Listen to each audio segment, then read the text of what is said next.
They care about one system. Yeah, that's. All right, I left. we had called a meeting order.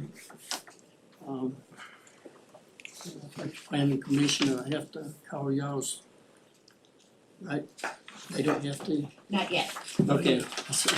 See, I told you I needed help.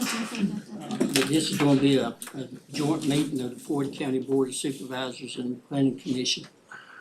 And so we'll start off with opening prayer for you guys. Yeah, let us pray. Dear Heavenly Father, we thank you for allowing us to gather here today. We just thank you for all that you do for us and all the blessings that you give to us in our lives.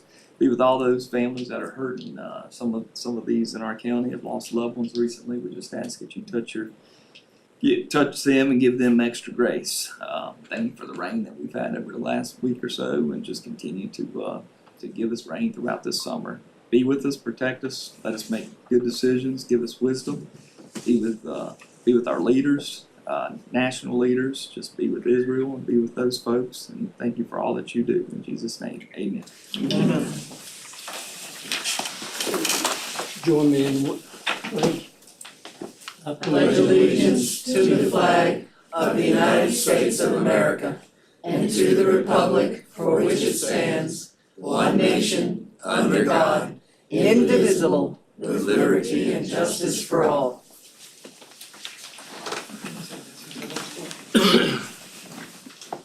Dr. Millsap, you want to check our quorum? I'd be happy to. Good evening, everyone. We go ahead and call the roll, and I'll start with Ms. Bechtold. Here.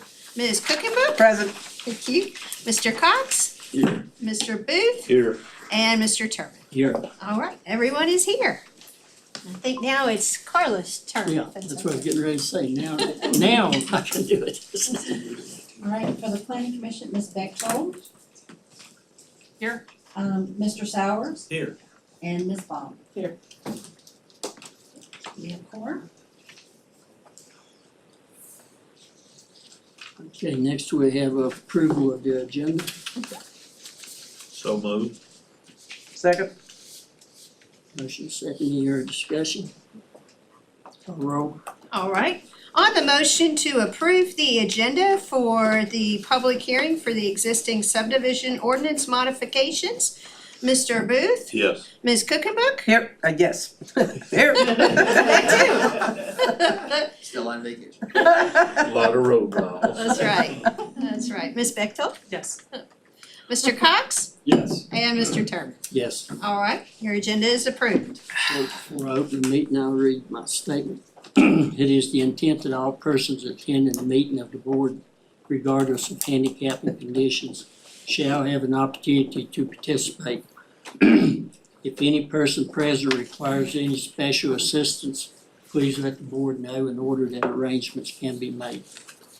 So with that, I'll open our public hearing on the proposed modifications to the existing subdivision ordinance to reflect changes driven by the legislature.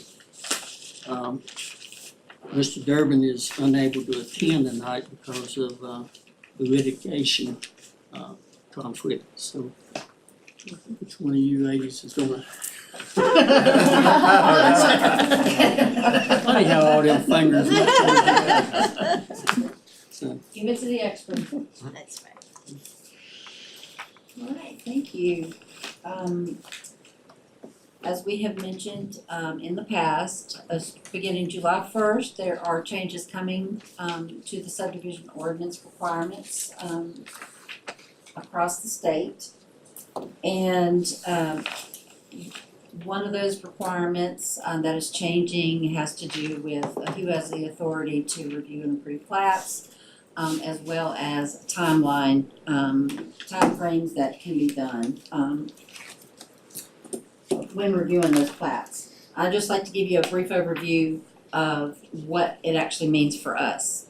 And this is for our existing ordinance.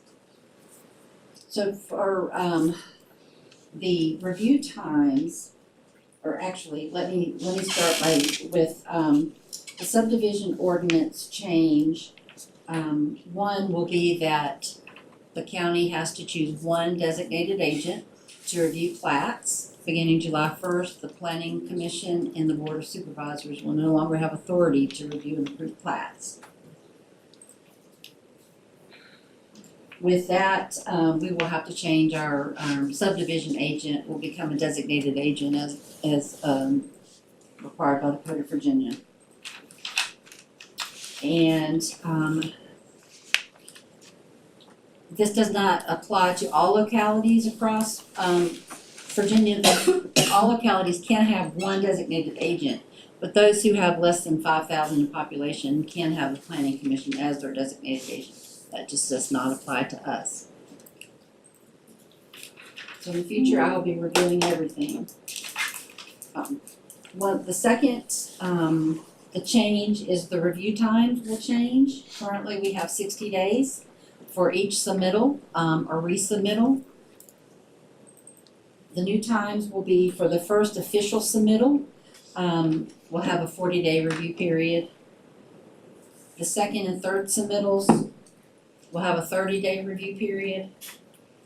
The fourth plus submittal will still have a 30-day review period. However, if everything's not addressed and I give comments to the surveyor that they still need to have issues to fix, then I will have to also notify the planning director, Ladina, and at that point she will have 14 days to review the plat herself, and she will have three options. One was to approve the plat as is, or she can allow the applicant to address their minor deficiencies and return the plat to her, and then she'll have 14 days to complete the administrative approval. Or she can disprove this resubmission, and then they will have to resubmit to her and I both, and the process will keep doing that after the fourth submission. Every time they submit, it will have to go to Ladina and myself. With that being said,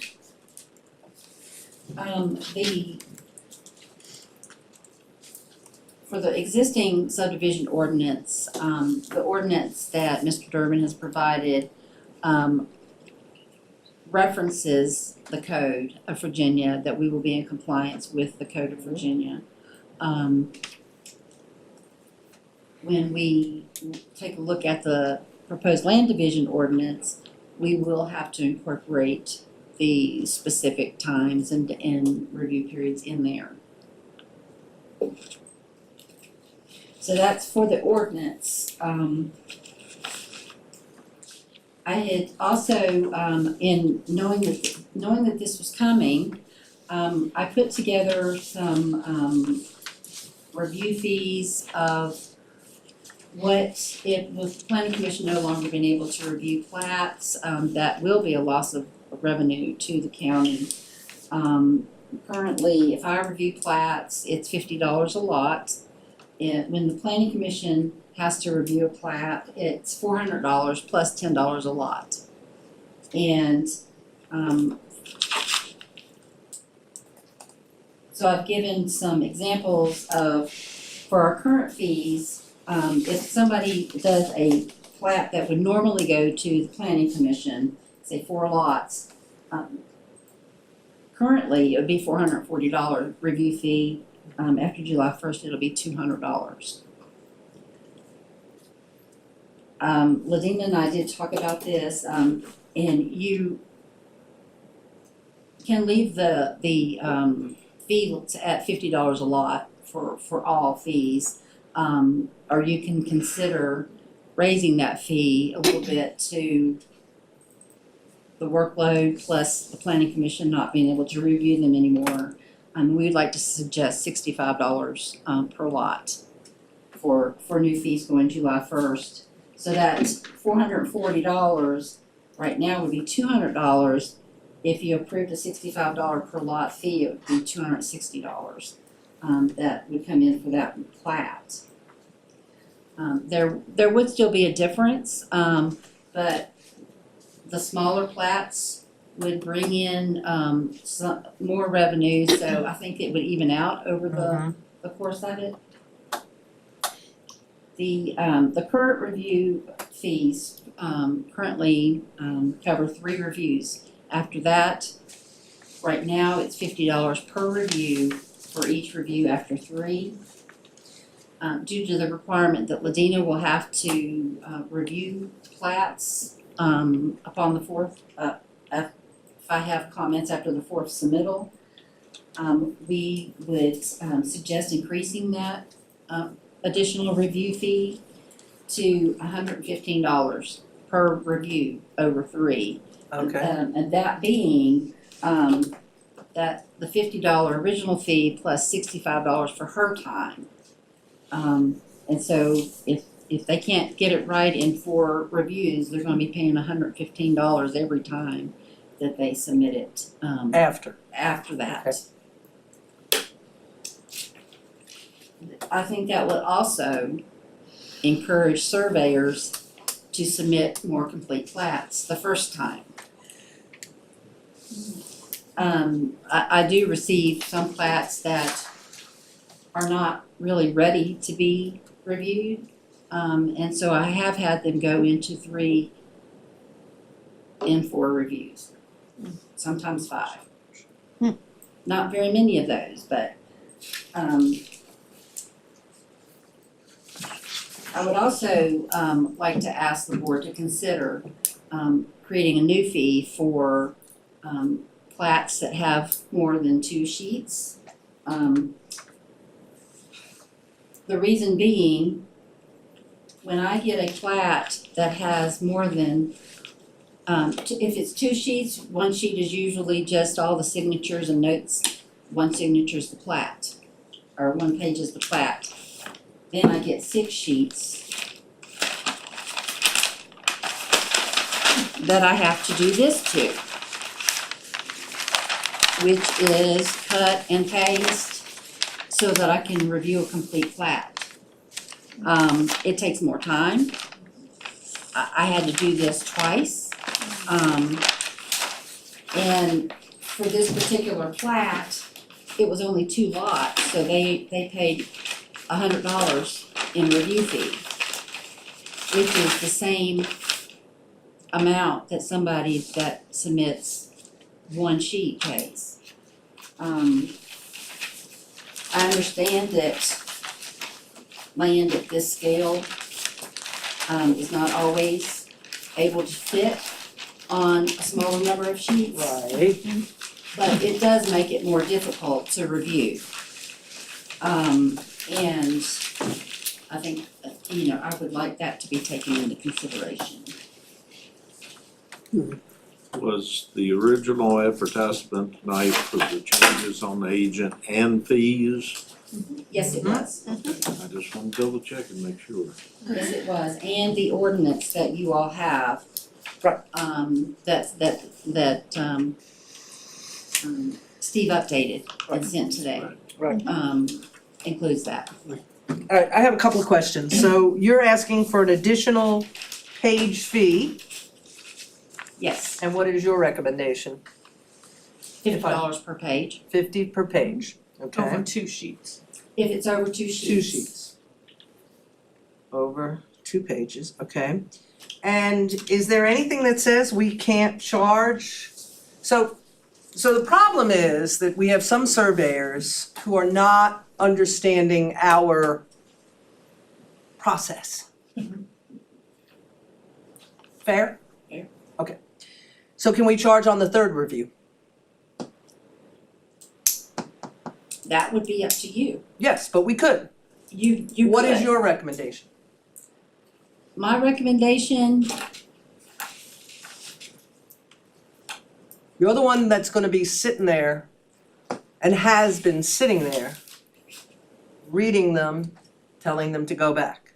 And sometimes those changes are so alright, I don't wanna put words in your mouth, but do you feel like sometimes you explain something on the 2nd review, the plat comes back for the 3rd review, and they still don't get it?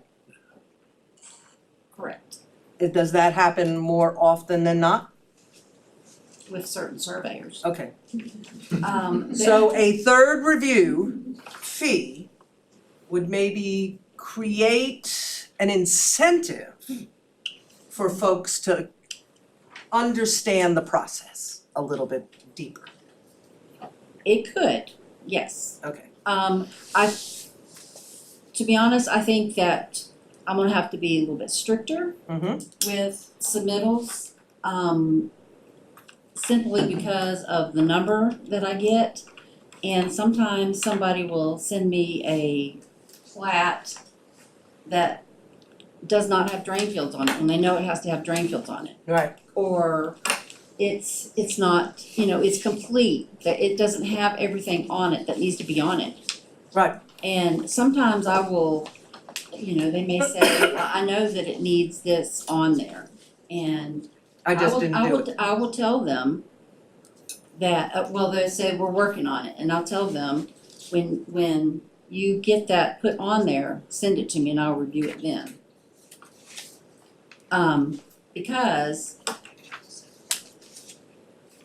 otherwise it's costing their client. Right, It's not costing them, it's costing their client money when it goes to a fourth review. right. So a follow-up to that question then is, do you feel if we make a charge for the third review forward, the fifth, fourth, fifth, sixth, do you feel you're going to be inundated with more phone calls?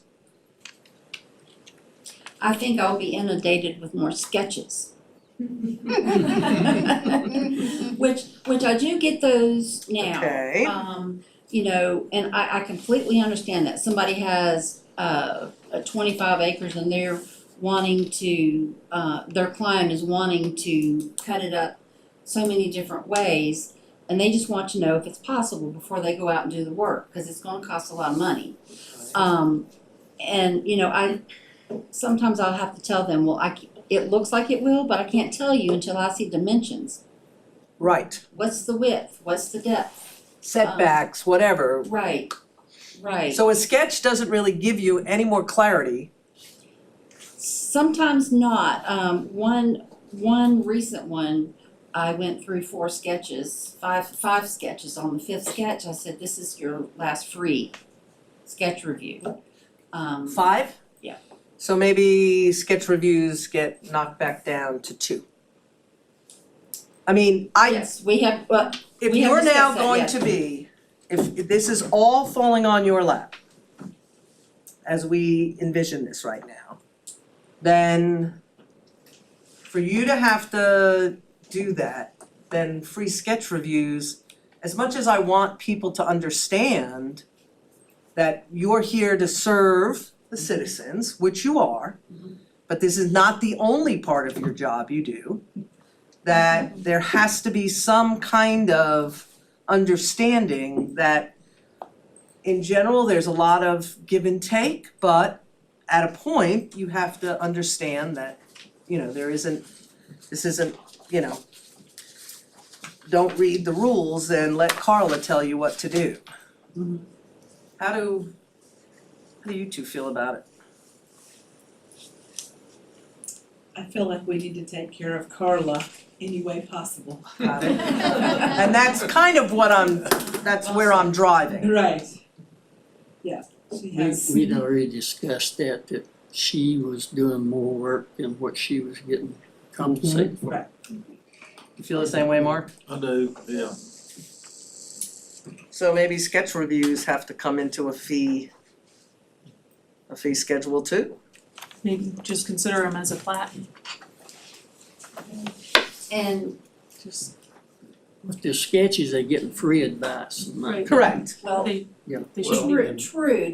now I will have to admit that you all, when you charge change the fee, included sketches. Mm-hmm.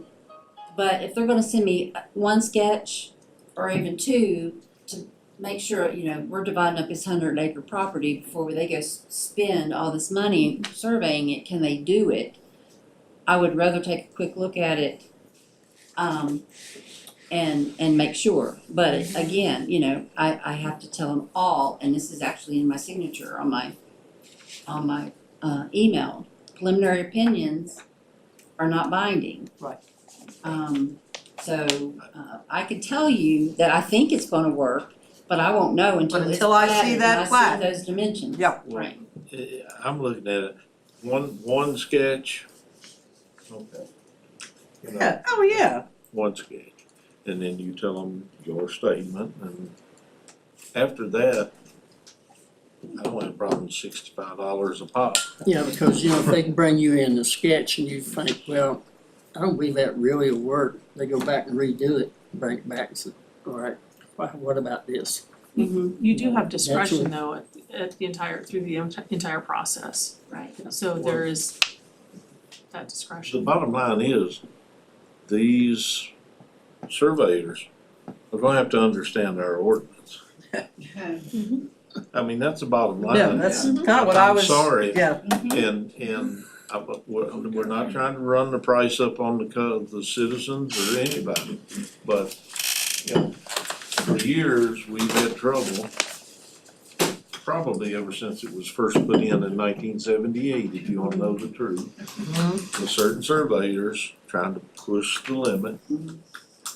And, you know, it's their job, it's their responsibility. I did hardwood floors for years, it's my job to know what I was putting in people's houses. It's their job to know what they're doing, providing their job for the citizens. And they're gonna have to just get a copy of the ordinance and come to understand it. And, you know, I think one review, I might go two, but one review should be a plenty of a sketch. And you gave them what they need to do. And. Yep. I mean, that's just my opinion, Yep. it may be hard-hearted, but. Well, I will say, a lot of these surveyors, they survey for many localities, and all localities are different. That's why they get paid the big I have bucks. a couple that, you know, they know our ordinance really well. Yeah, they do. There are others that don't know it as well. But I also feel like I've reviewed it once, and I told you what was lacking. The second submittal should address those. Yeah. Address those things. Another follow-up, has it gotten any better? It has gotten better. Okay. Alright. I always look for, you know, the positive. So it has gotten better. It's just not where it needs to be. Right, exactly. I believe in the long run, though, once they get to paying these fees, they're gonna start getting it right quicker. First, The downside is I think they would get the point a lot quicker if they actually were the ones that was paying the fee. They're not But in paying. turn, Yeah. you know, the Right, citizen is the one who's paying the fee that's Right, right, and just I, gets The tacked person onto the that's bill. bought the land, yeah. But right, and I understand that, because a lot of the upfront, where a lot of the only engagement with the actual landowner is probably maybe sometimes that first initial sketch. Maybe somebody comes by your office and says, hey, here's what I got, is this possible? And then you say whatever, and then they go to the surveyor, and then you may not even sometimes talk to them for a little while until the surveyor sends it back to you. But and some people do, come in and tell me, this is, you know, this is the property that I have, and this is what I wanna do with it. Of course, most of the time they have GIS printouts, and we all know that those aren't correct. So, you know, sometimes I just have to tell them, I'm sorry, I can't tell you unless it's actually, sketched out, correctly. Cause they have a plat, and then they have the GIS, and I'm like, the old plats don't have a lot of measurements on them that we require today. And if they do, they're so old and faded that I can't read them. So the important part is work with the right surveyor. If you can. And I also encourage them to go to the courthouse and do their research Sales, yeah. themselves, right? Cause if they don't do it and then they're gonna pay the surveyor to do it. The surveyor has to do it anyway, but, to a certain point, But if the board were to decide for the fees to start charging at the third review, I would just say consider the fact that the higher fee shouldn't start until the fourth review, cause that's when Ladina has to become involved. But that is your decision. I hate to give you extra work, I know you covered up, but could you make us a list of all you just said and then put your suggested fees? You know, like Yeah. review Right. one, Yeah. review, oh, you got it, Yeah. okay. It's already here. Okay. Okay, I was gonna say, I can Not go back and look at burned the YouTube video. Should have done my homework, shouldn't I? My computer won't download at the house, I have to. Are you talking about this fee sheet? Lena? Yeah. It's this memo that you gave The us. the memo? Yeah, the Yes. memo. Now, I updated that today to include Ladina's a fee, but it's not in the table. Okay. And It 115. has been updated with the current, with what you represented. Real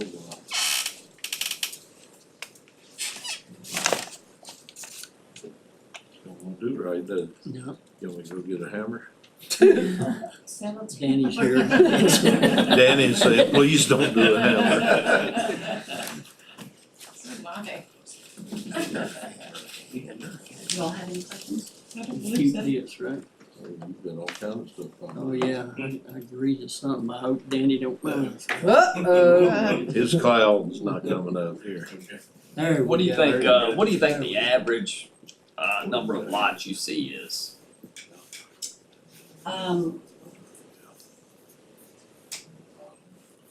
Well, for me, for it to not have to go to the planning commission, it has to be 3 or less. Right.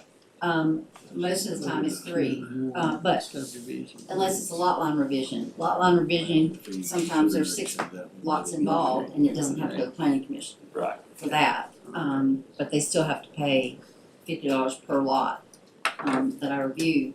Unless it's a lot line revision, it's mostly 2 lots. Yeah. I So like see, it- I'll so see a for lot an of family example- subdivisions, which For which an would be 2 example, if a lots. guy's doing a lot line revision with his neighbor, Mhm. he would pay what, right now, for, Right now, you pay Proposed. $100 okay. because it's $50 per lot. Alright, so that gets him a sketch and, That gets him 3 reviews, whether it be a sketch and 2 preliminary or 3 preliminary Gotcha. or whatever. 3 preliminary, yes. And you're suggesting it'll go to 130. Right. I was talking to a fellow recently, and his neighbor gifted, he's been such a good neighbor, his neighbor gifted him some acreage, you know. So he said, well, you know, I was excited because, you know, they just gave it to me. He said, but turns out, he said it wasn't, they didn't really give it to me. Said I paid for a perk test, paid for review fees. Yeah. He said, this thing's cost me quite a bit of money. That's why we need to change some of that stuff in that ordinance, yeah. So, That was the big hook. oh yeah, I said, ain't nothing free.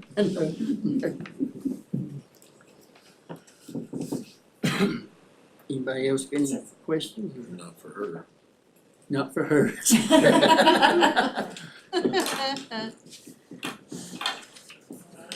Alright. If there aren't any questions, I wanna make sure that if, was there anyone that wanted to speak if you had not signed up already, would you like to sign up? Speak on this topic. Just comment on the proposed changes. Okay. Thank you. So we don't have anybody. Nope, there is no one who's signed up, no one just volunteered.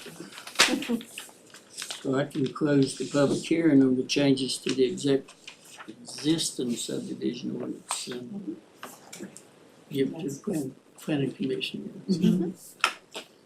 Yes, you all will consider it. Just for the subdivision part, not the fees. Okay. A motion to either recommend or not recommend the changes to the board. Oh, okay. I'll make a motion that we recommend changes to the board. I'll second. Okay, Motion to recommend, the changes to the subdivision ordinance to the board of supervisors. Mr. Sowers, Yes. Bechtold, Yes. Ms. Baum. Yes. All right, motion passes. That was simple enough. Alright, so with that, I can adjourn the public hearing for the proposed changes to the existing subdivision ordinance. At least you're an air conditioner. And I guess they have to do the Yeah, same. we can adjourn. We're 3 minutes over, but Okay. y'all wanna go ahead and do, We adjourn our planning commission meeting. Second. All right, motion to adjourn at 6:32. Motion and seconded.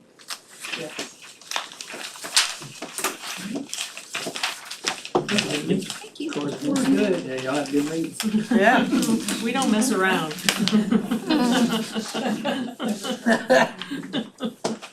Yeah, I wanted to open the floor for a motion to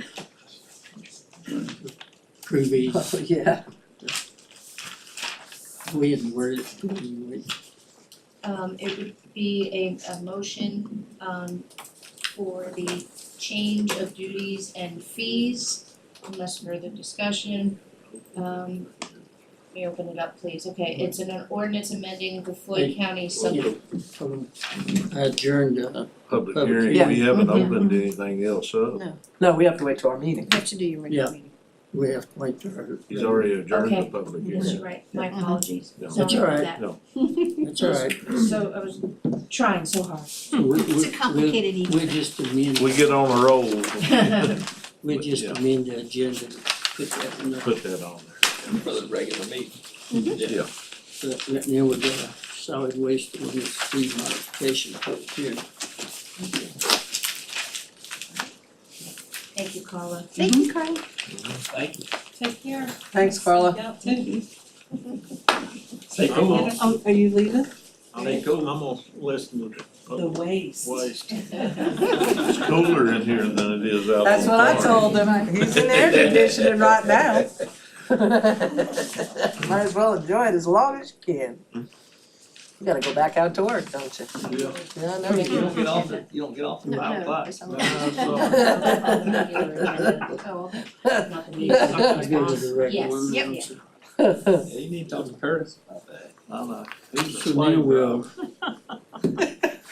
open our public hearing for the solid waste ordinance fee modifications, and being as we just did prior to pledge, almost, and we're done. Yeah. Nobody's a quorum here. I'll just drop down to the Guess nobody approval of left, the, right? Nobody ran approve the away. agenda. Mr. Chairman, I make a motion, we approve the agenda for the solid waste ordinance fee modification public hearing. Second.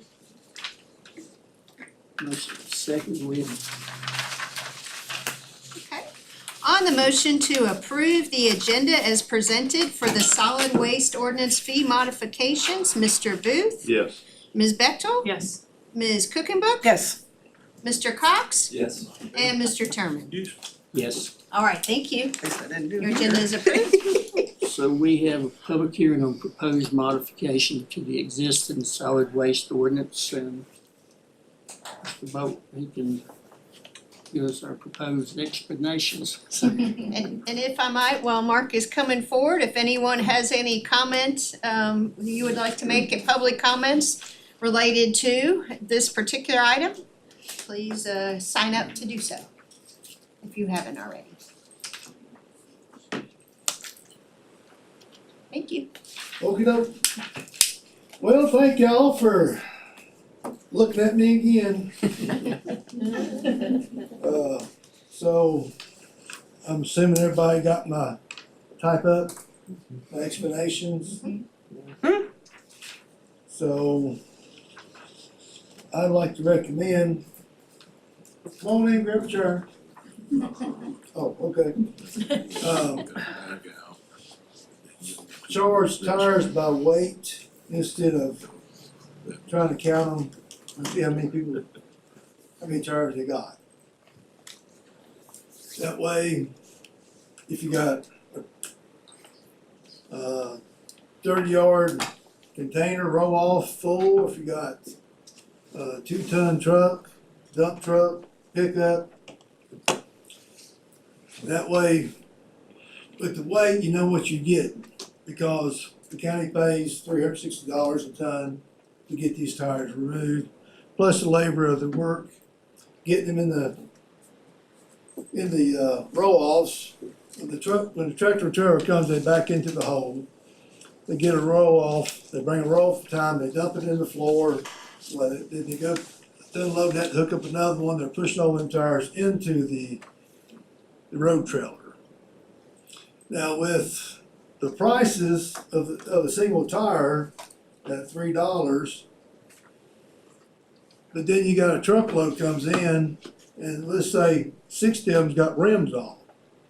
Well, there's extra expense we gotta take up. That the county's not getting paid for in return for the cost. And then the tire comes in with the rim on it, they don't take them. So then we got to lay them aside, and we got worked out with Recycling Place in Radford. They have a machine that just cuts tires in two, so he takes the scrap, but he also gets rid of the tire. So we kind of win, but we still have to haul them there. But I think what we've hauled so far, hauling it to Radford, not having to pay for having the tires hauled off, we still gained about $3,000. $1,500. $1,500. What we've hauled off so far. So, any questions about that? Or you want some more stories?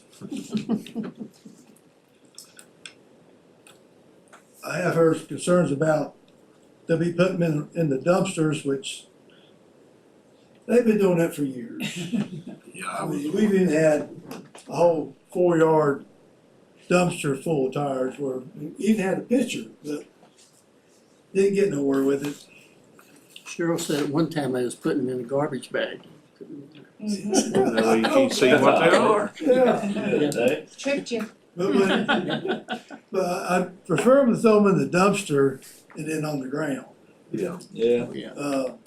But then, once they come on the floor and they stumped out the trash truck, they got the gravel hook or the gravel on the skid steer, and they separate them because we don't want to make Floyd Mountain mad at us. No. So I got a recommended weight that would pay for it in my figures, which I hope y'all double check my figures. I ain't the sharpest sharpest pencil in the box. And I've got some more increases there. You can see which way, if you want to make a little extra, counting the labor and so forth, fuel, machinery use, and so on.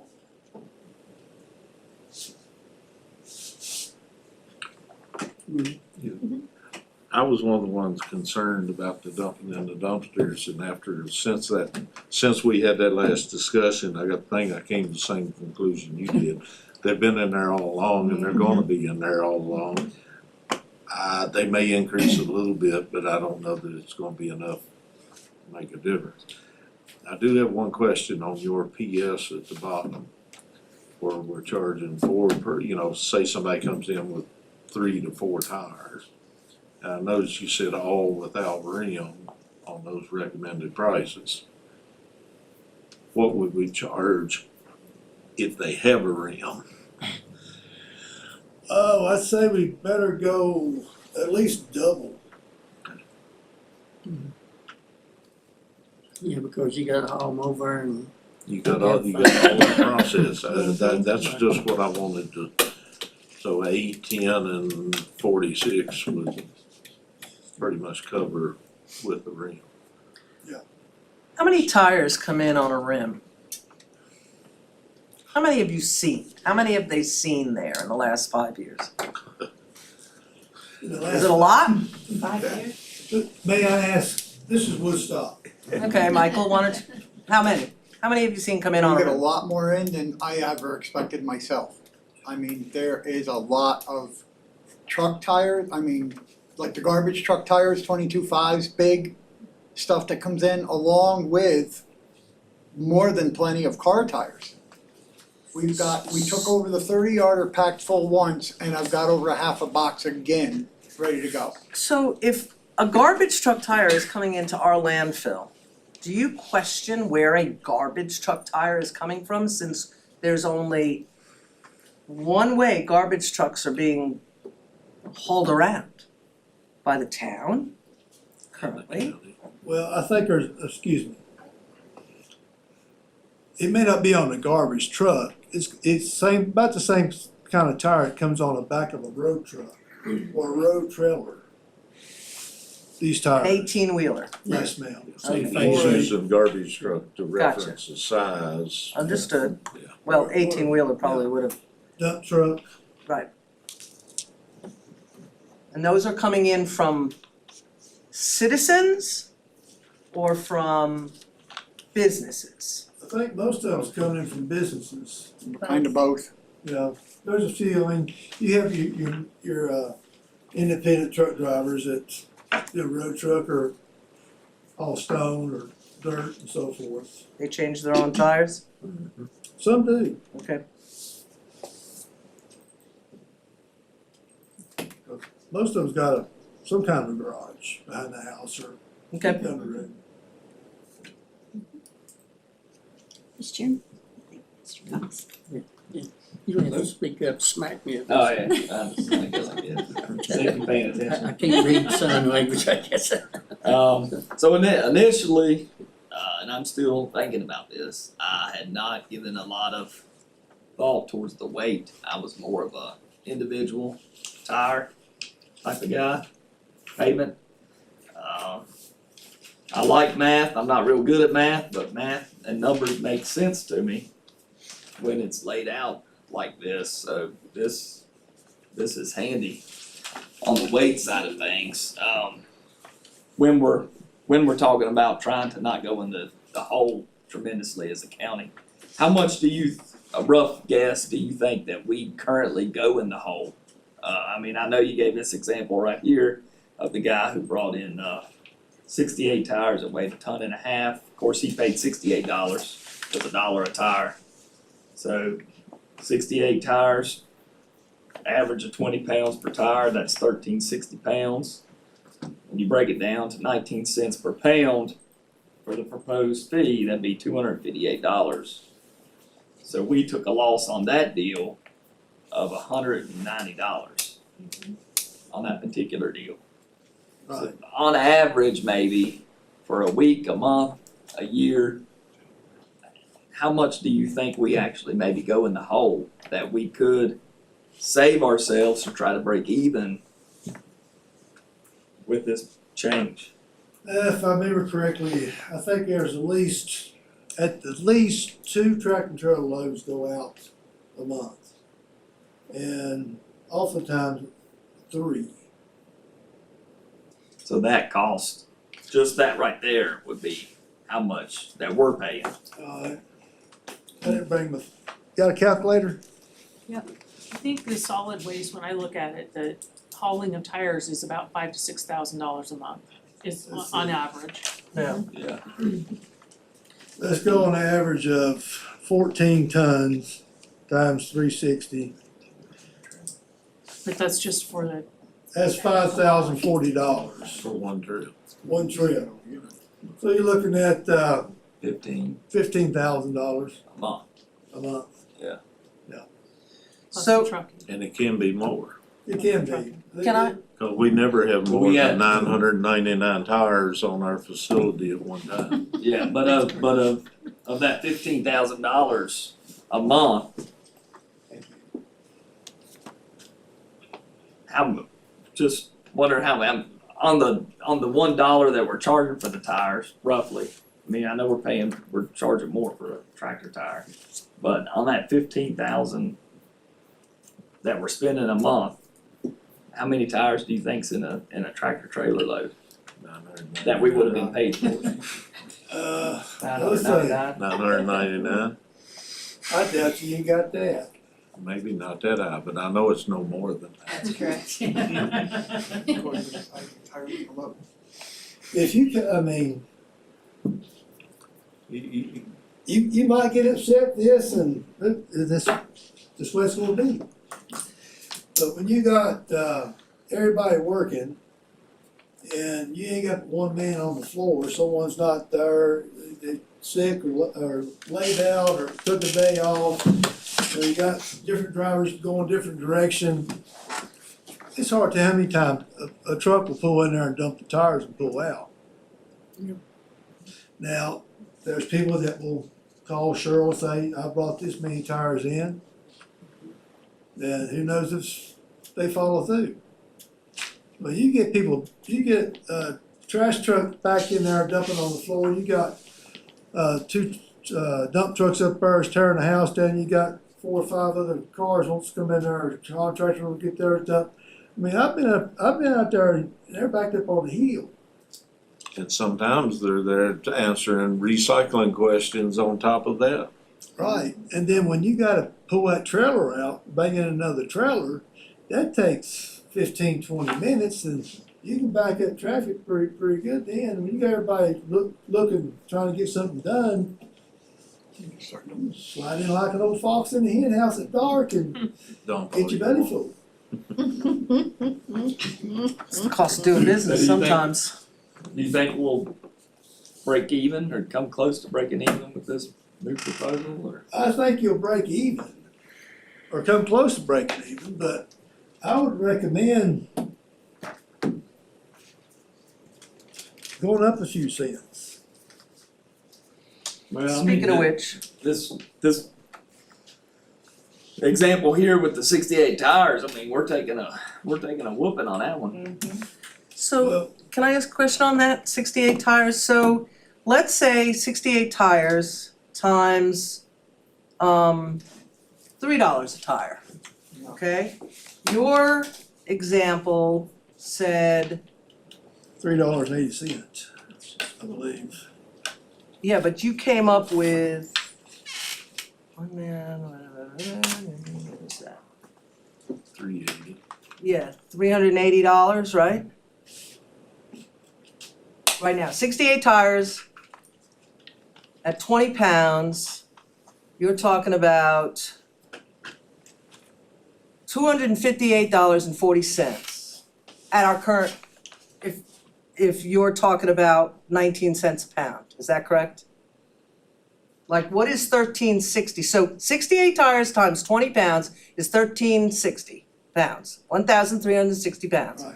Then you're taking 1360 and multiplying it by 0.19, 19 cents. Is that correct? Is that our, Yes, okay. And that gives you $258.40, right? right. All right. And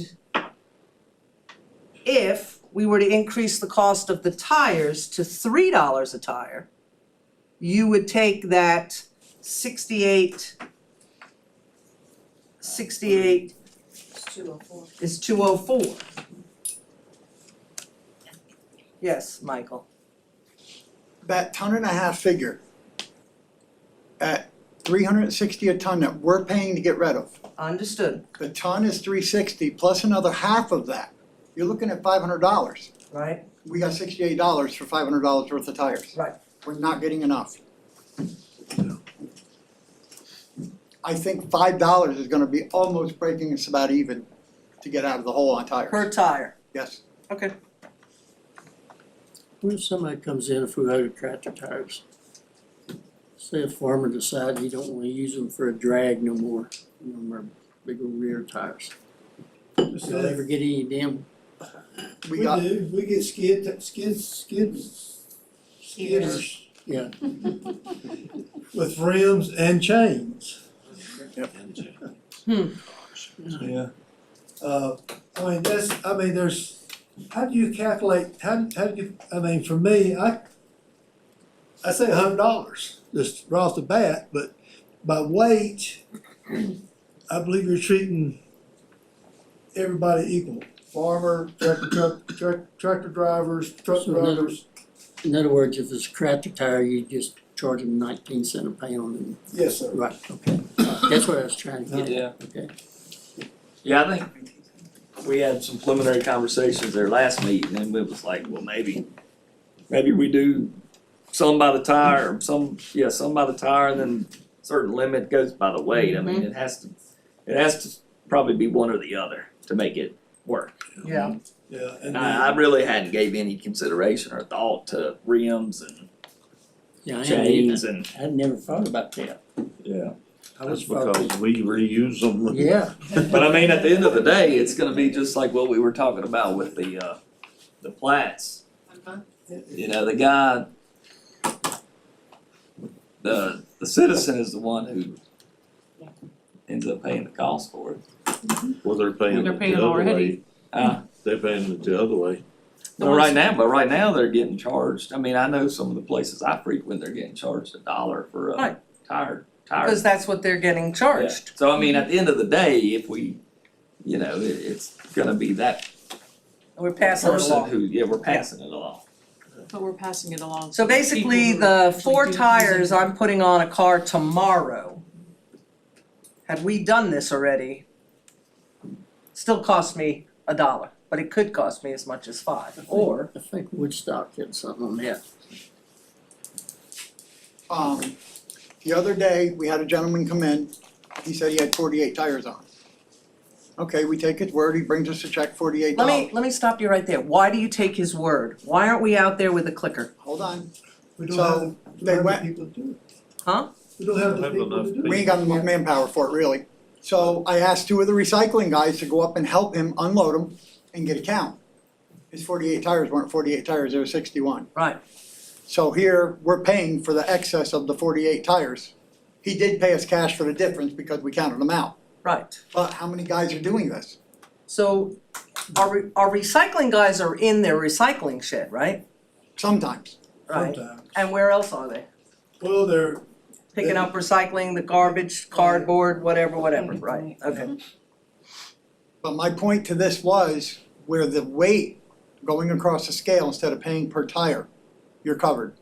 I don't care if you got 20 tires, if you got 50 tires, you're paying by the weight. It's in numbers on the scale, you can't lie to me what you're carrying in. And under this, if I may, the person actually bringing the tires are the ones paying. They're paying it. Under the current system, we all are paying it because we're supplementing it with tax dollars. yes. Yeah. So, Yeah. But the problem is, we're taking a major beating with it. We're taking a whooping. That's why I've been asking for 4 years. How soon can you have that scale house up and running? Well, we, put a 10 up in the meantime till you. well, that's the only thing we can do because I'm assuming y'all won't start this pretty soon. Once you give the public the notice. And, Ms. Kim and I have interviewed a couple people last week. And our goal was to get both of them employed by 1st of July. Well, no, one's gonna come after 1st. Correct, following week. Yeah, the following week, because he's wanting to give his, boss a 2 weeks notice.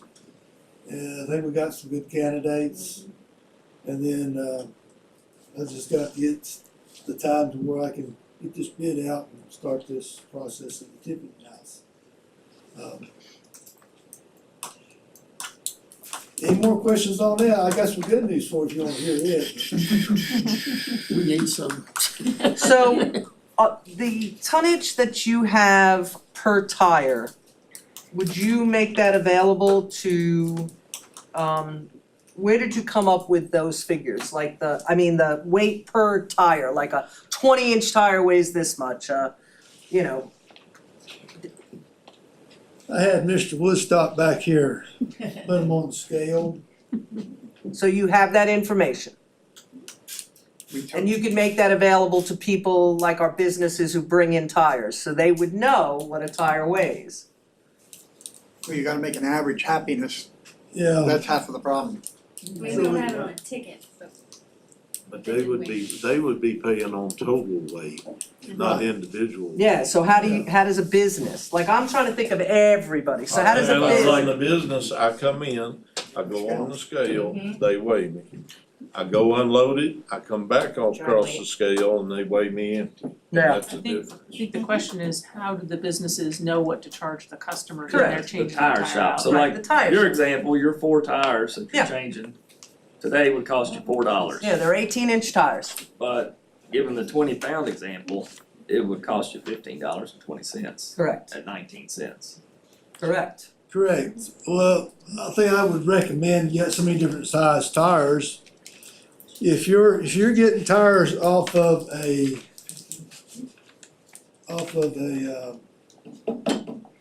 SUV Suburban, yeah. Tahoe. down to a Bug, My car, yeah, Mazda 3. $5, I mean, $4 a tire. If it's a 1/2 ton, 3/4 pickup, Suburban, whatever the other price is.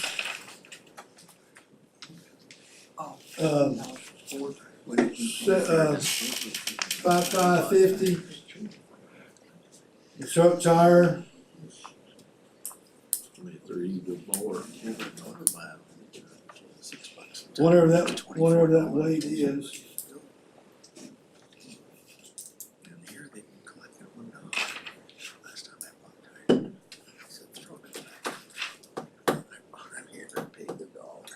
Oh, yeah. $5 for a pickup, $23 for a road truck. Right.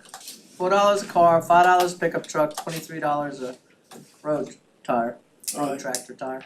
If it's a skid, if it's from skidder, tractor, just by the weight.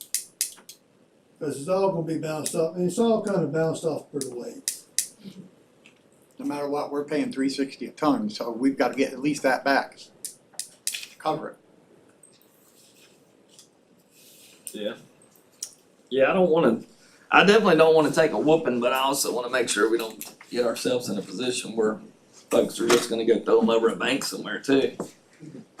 So, I went down there. They hadn't thought of it till you said it. It's out there now. It's out I'd say if you open the right places, there's already some. They're already Oh, yeah. there. Off the escarpment.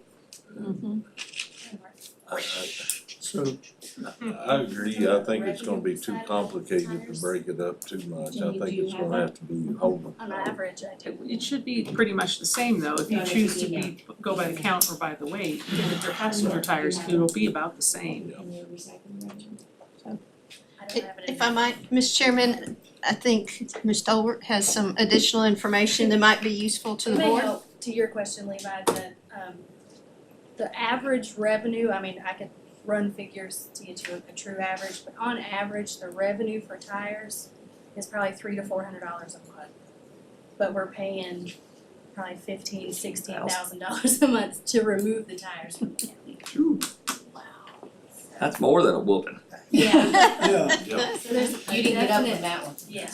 That But- raises, But that raises to a shellacking. But I'm gonna say that there are certain things that we will never, ever be able to equalize. Ever, ever. we And can get so- as close to it as we can. Yeah, but I mean, we're talking, I don't know that you could ever come that close.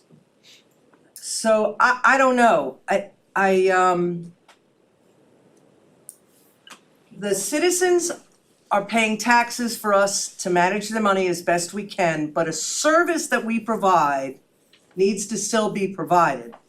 The last thing I wanna do is then have them incur costs, unintended consequences of costs that end up costing them more when they're already paying more for tires from the manufacturer of those tires.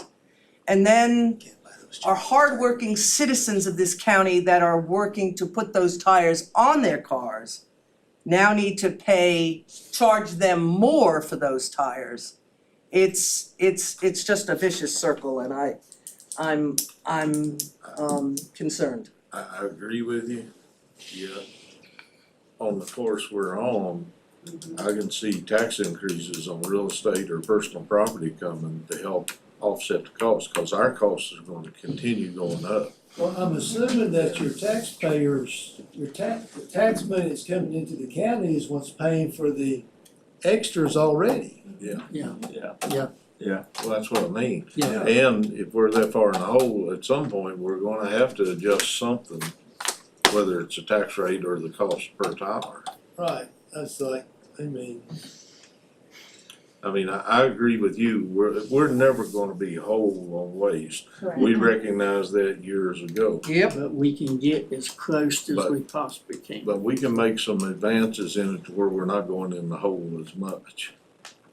I think I'd rather Reduce the shellacking. pay for my 4 tires and help pay some business for their 20-ton. Right. Cause that's what's happening. Mm-hmm. Any other questions? What's the good news? The good news is, thanks to Miss Jenny, last 3 months, we've had a total income of our scrap metal, aluminum cans. We have a plus of $16,224.30. And the other good news is, starting, I believe this month, the cardboard, we're getting $20 a ton. Mm-hmm. And we're hauling it for free, and we're hauling it to Radford for free, get the weight, so we have our recycling for the end of the year, for our. Grant. Thank you, Yes. for grant. So now we're gonna be making some money, and let's talk, how much weight you put on a trash truck, cardboard? 5 to 8 ton according to what I can get in it. So, 5 ton, 2, 4, 6, 8, that's $100. That pays for fuel. So you're not, doing good. you're not going in the hole. But we're not paying You trucks should either. take next Friday off, Because celebrate. what we was doing, and we're still doing some of it, bale cardboard and plastic. Right. They charge a pretty good healthy fee for the trucking. So we don't really get nothing out of it, but it's on paper. Right. And then,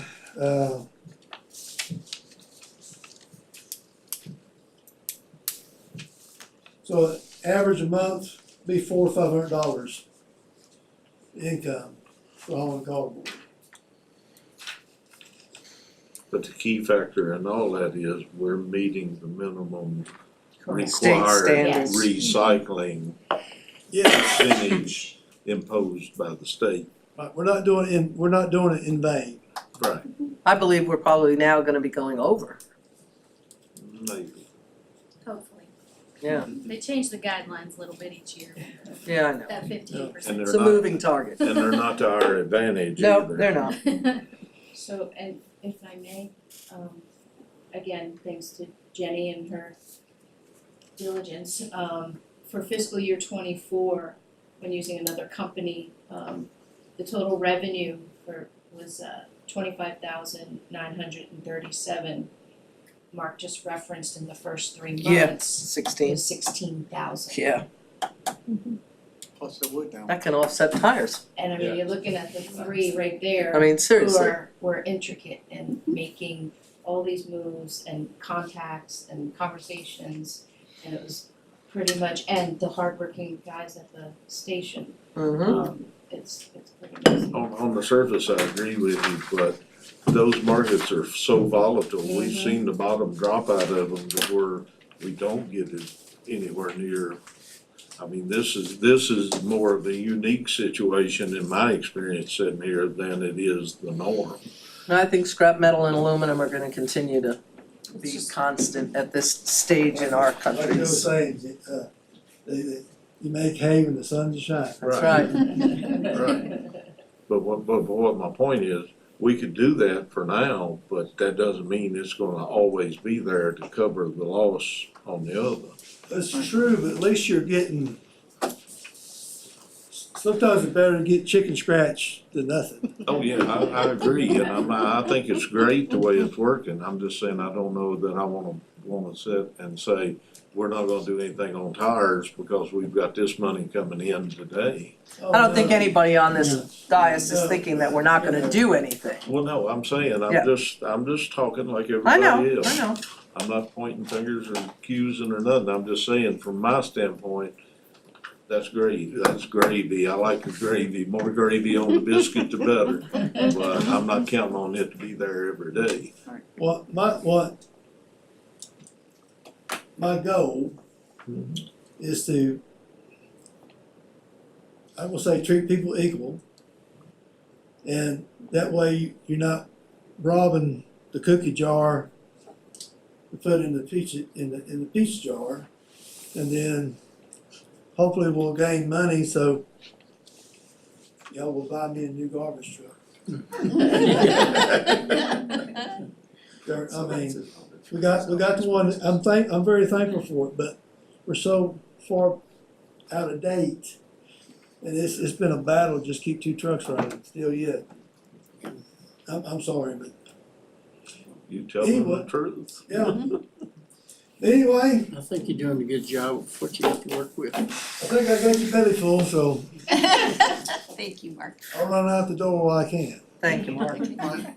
And thank you, Jenny and Michael. Yeah, thank you. Mention the wood. No, I forgot about that. Woodstock started putting the green box there at the transfer floor. So when we have availability, when we ain't overwhelmed, we're taking wood out and putting into the roll-offs and hauling it to biochar. And we've hauled off, 5 ton? Over 30 ton of wood Over 30 in the ton. past couple of months. Good day. Anybody Wow. sign up to speak? And that's not going, so you're not having to pay 30 tons of freight Right, and dumping. So, yeah, just down Franklin Pike. That's 30 ton that didn't go to Floyd's Mountain. That's right. That's right. and it's going to a local business that gets some credits for it and and it's clean, and it burns out the clean air. It's, it's 100%. It's a And we're getting win-win. credit for it too. Yeah. And that counts toward the recycling percentage too, doesn't it? I hope. Since you're taking it off of the citizens. Consider it pallet, and we have a chart for pallet wood also, so that goes with that. I appreciate y'all's diligence in that. Just for a quick memo on the tire thing, the big truck tires are 120 pounds a piece. And that made my head spin when I figured it out. We sat 3 on, it was 360, I took the top 2 off just to see what the bottom one, it came out 120. I didn't imagine that. So that currently cost you $10 currently? So then at 19 cents, It gotta be almost $25 just 20, about. I think it's $28. No, $23, excuse me. at 19 cents. Yeah, 19 cents. So I would look at going up a couple cents. But y'all decision, I've done my part. Y'all have a good evening. Thank you. Thank you. Thank you, guys. Very good. All I right, appreciate y'all's Thank you. input. Thank you. Mike. Thank you. bye-bye. Just to be sure, we didn't have anybody sign up to this point to speak to this public hearing. Is there anybody that wanted to speak? Going? All right, thank you, Mr. Chair. Going. That's it. Thank you. Alrighty, so with that, I will close the public hearing on changes to the existing solid waste ordinance, and I will adjourn the public hearing for the proposed changes. And we're moving down towards our regular board meeting now, so. Thank you. And if I might, if anyone wants to make a public comment in general, at the regular meeting, there's a form up there to sign your name as well. Come on, Ryan, I wanna find out what's on your mind tonight. I believe Ryan's here, 'cause Yeah, he's not talking tonight. Alrighty, with that, I will go ahead and open our regular board meeting. And with that, Levi, if you want to start us off again. Let us pray. Dear Heavenly Father, we can thank you for this time that we gathered through, and we just ask that you give us wisdom in the decisions that we're making. Let it be for the betterment of our community. Just ask that you protect all those who are having difficult times with the loss of loved ones at this moment. Just give them comfort and grace. Be with our leaders nationally as they're making decisions for our safety. Be with the conflict in the Middle East. Be with Israel. And thank you for all that you do for us. Most importantly, we thank you for sending your Son to die for our sins. In Jesus' name, amen. Jury, you're gonna do I pledge allegiance to the flag of the United States of America and to the republic for which it stands, one nation, under God, indivisible, with liberty and justice for all. We'll check our quorum again, Dr. Lissette, in case somebody snuck out. All right, go ahead and officially do the roll again. Yeah, Okay, and with that, I'll start with Ms. Bechtold, Here, Ms. Cookenbook, Here, Mr. Cox, Here. Mr. Booth, here. and Mr. Turner. here, All right, thank you. Everyone is here. And approval of the agenda, and if I might, before we get to that, just wanted to bring to you all's attention that we added a couple of items, hopefully very brief, to the closed session from the earlier version of the agenda that you saw. I did that after speaking to the chairman, and so you already had in there the DSS board appointment interviews. And so the two additional things have to do with potential real estate property and then the insurance proposals for the county. And so the last of those is particularly time sensitive, so that's what's on there. And for the real estate, the staff is looking for some guidance about direction and use of our time. So with that, but Mr. Chairman, I think you all wanted to make some additional changes. we want to, do the motion and, subdivision. You wanna put that under new business and, D, yeah, under new business? Yeah. Thank you. the. So 12B. Will be, does anybody else have any additions or subtractions? The question is, do you wanna take a vote at this time on the solid waste fees or not, or if you wanna push that? Can we add it for discussion at That's what I least? put it on B, I thought. No, that's the subdivision. Oh, And then the subdivision, solid oh, I'm waste. sorry. Yeah, subdivision, D. And then on, what do you wanna do on that? we could discuss. Just add an E and for this, at least for discussion. Would that be a Where's that? I just do it under new. Oh, no, yeah, C. make it C. C? C. Wait a minute. Discussion Motion on solid waste on fees. solid waste. Waste fees. Is there any other additions or subtractions? If you're ready, Then I'll take a motion to approve the I'll agenda with the additional changes. I'll make a motion to approve tonight's agenda with the additions of the subdivision ordinance changes as an action item and discussion on solid waste fees. second, Motion second, call roll.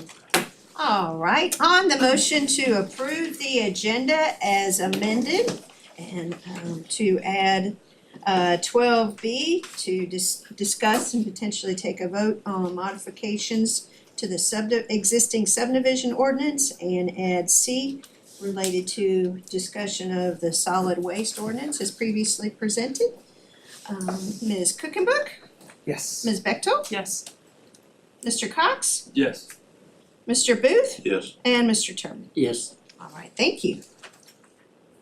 Now we'll move down to the approval of disbursements. Does anybody have any questions or comments?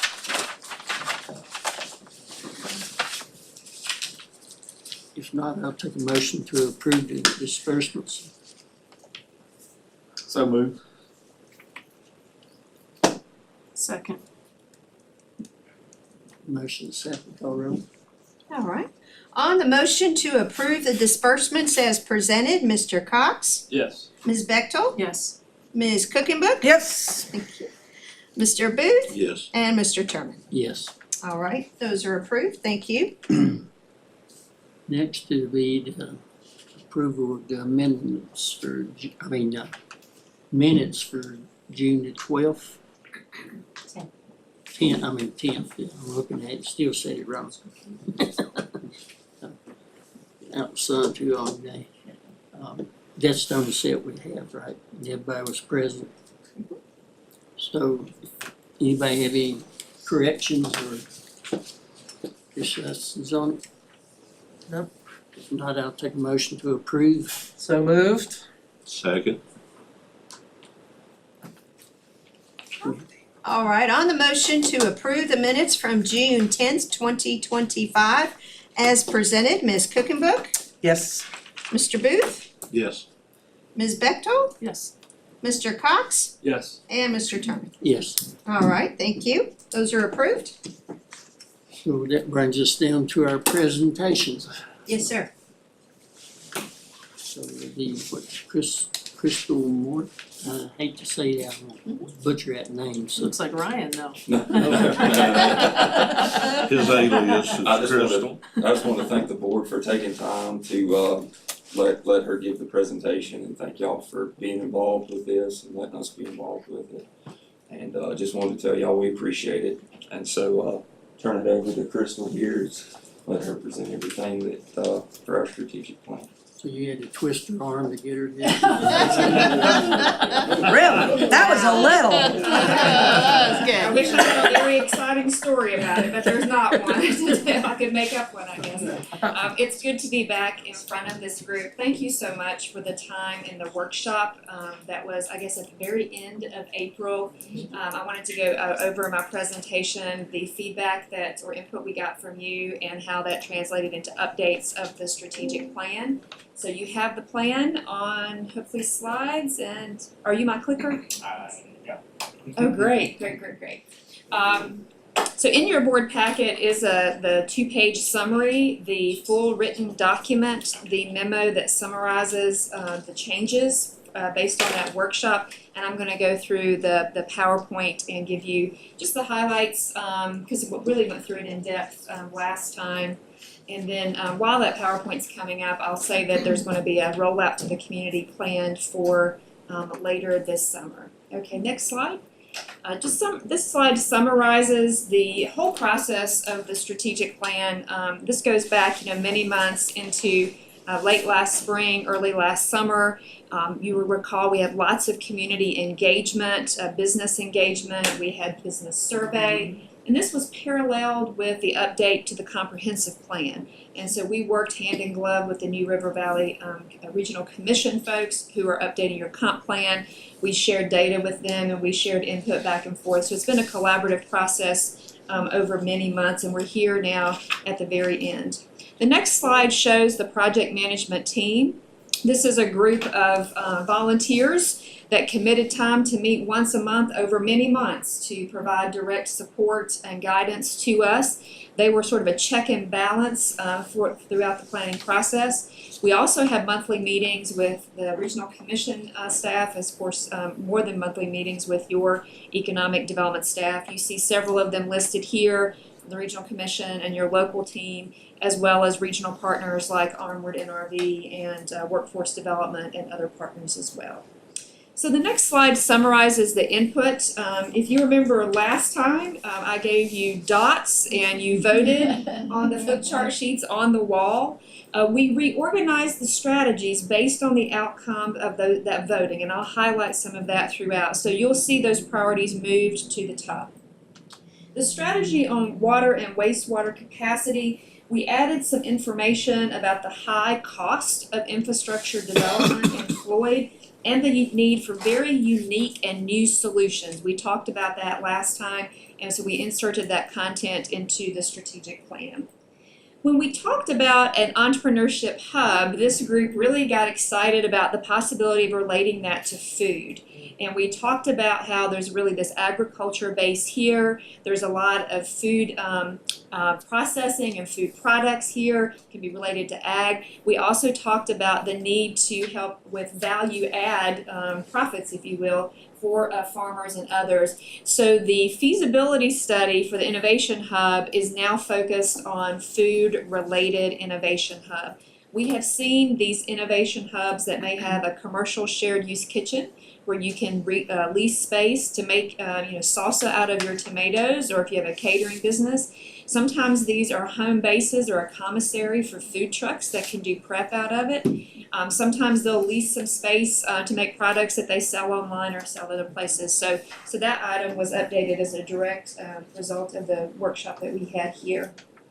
We also made sure that the wording reflects the manufacturing base. We know that from an outsider's perspective, most of Floyd's manufacturers are small, but they're very big business to you, and they're very important to the economy. So we changed some of the wording throughout the document for that.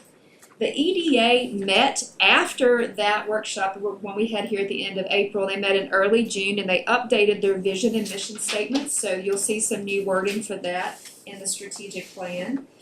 When we talked about feasibility studies for other development, we added some words about focusing on areas with infrastructure and where infrastructure can be expanded. We had the conversation last time about the importance for like mixed-use development, but where could that go? That can go where there's existing infrastructure or where it can be easily expanded, recognizing that Floyd doesn't want certain development out in the county, but there's really not the services there to support it. And the last bullet is we added an action item to continue to research best practices and unique approaches to housing. One of you asked me about who's doing something really unique in housing, and it's really just very hard. There's not a lot of unique things going on in housing. What you've been working on here is pretty unique. I mentioned some teacher villages and other things that we've seen, but there are some best practices that are continuing to develop, and we just recommend that you monitor those. So that's a summary. If you'll go to the next slide, I mentioned that the EDA updated its vision statement, just calling out some of the words here rooted in innovation and entrepreneurship. That's a real nod to the creatives that you have here in manufacturing and metalworking and artists and how innovative they are. You want to support a diverse group of businesses that have quality jobs, so the importance of business base and economic diversification is important. Thoughtful growth while respecting natural and agricultural resources, understanding that that's one of the things that draws people here to live, but also draws tourists and other people here, and you all enjoy, is that natural and agricultural resources. Preserving community character. Floyd's a pretty unique place. That's why you all, one of the reasons you love it and other people want to come here. But then growing within resource capacity. That's really a nod to the very limited resource capacity you have for growth and making sure you manage within that resource capacity. The next one is the mission statement. It has a lot of the same similar themes. Expand and diversify the economy through startups, which is important. You have a lot of entrepreneurial spirit here. Expansion of existing business, ensuring they have opportunity to grow. New businesses that will provide additional opportunities to grow the tax base and new jobs. And then constructive dialogue around these issues that I know you've been struggling with as leaders: infrastructure, workforce development and retention, and also housing. We talked a lot about how housing in many cases is not attainable for the average Floyd worker based on the average salary. So on the next slide, and I'll go through these not in as much detail as I did last time, these are the 4 strategic plan goals. The first one is around strengthening the ecosystem for startups and scaling small businesses and farms. The second goal is around retaining and expanding and attracting businesses. The third is really about education and workforce development. And the fourth is about ensuring you have resource capacity in your very limited department for economic development. So if you go to the next slide, the goal around that entrepreneurial startup and scaling small business. So what we moved to the top about your voting is build that foundation to launch the hub for innovation, ideas, and creation. And underneath that, the action steps talk about how that can be focused on food. So that was the discussion last time. So it was moved to the top. Another one that bubbled up to the top in voting was elevating and publicizing the Floyd brand. This will help your artists get a value add. Your folks that are selling food products at farmers markets get a value add. They can charge more for that Floyd brand because it's a very unique and special brand. Just think about when you go places and you recognize a certain brand, you're willing to pay a little bit more money. That's what that's about. So we reordered these, the development of the makers, the marketing and technical assistants. And it's not that the last one wasn't important, but I only gave you so many dots. And so when you think about where staff's going to prioritize their time, they'll focus on those two at the top. The next goal on the next slide did the same thing, move to the top, continuing to invest in spaces that businesses need to start up and grow. Your Commerce Center's been very successful. The Floyd Innovation Hub is a model that I promote to other communities. It's the only one that I know of that breaks even, in fact, kind of more than breaks even, of anything like that. And that's a testament to how well managed it is and the long-term stability of the tenants in there. Then your growth center is already full. So it's obviously you need space for business to grow.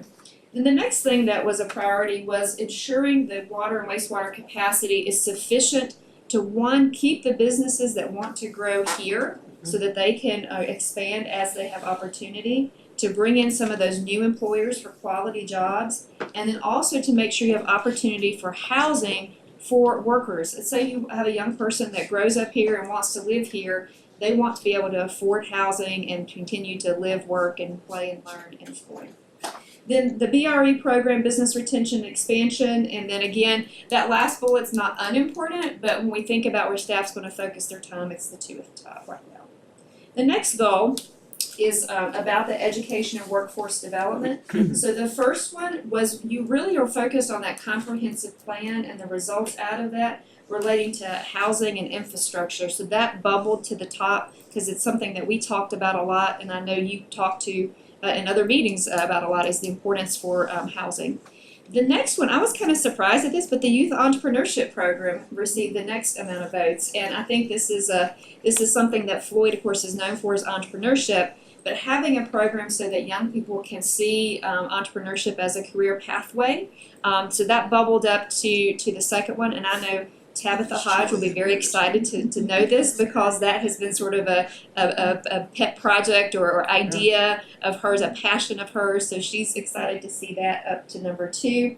And then after that, other types of workforce development, working with your schools and community college, and then also eventually hopefully working more on digital skills initiatives. And then the fourth goal is about, and I didn't have you prioritize these because we know you need resources to implement the strategic plan. It's about expanding capacity. You talked about that last time, and I talked about how you have a pretty small team for the work that they do.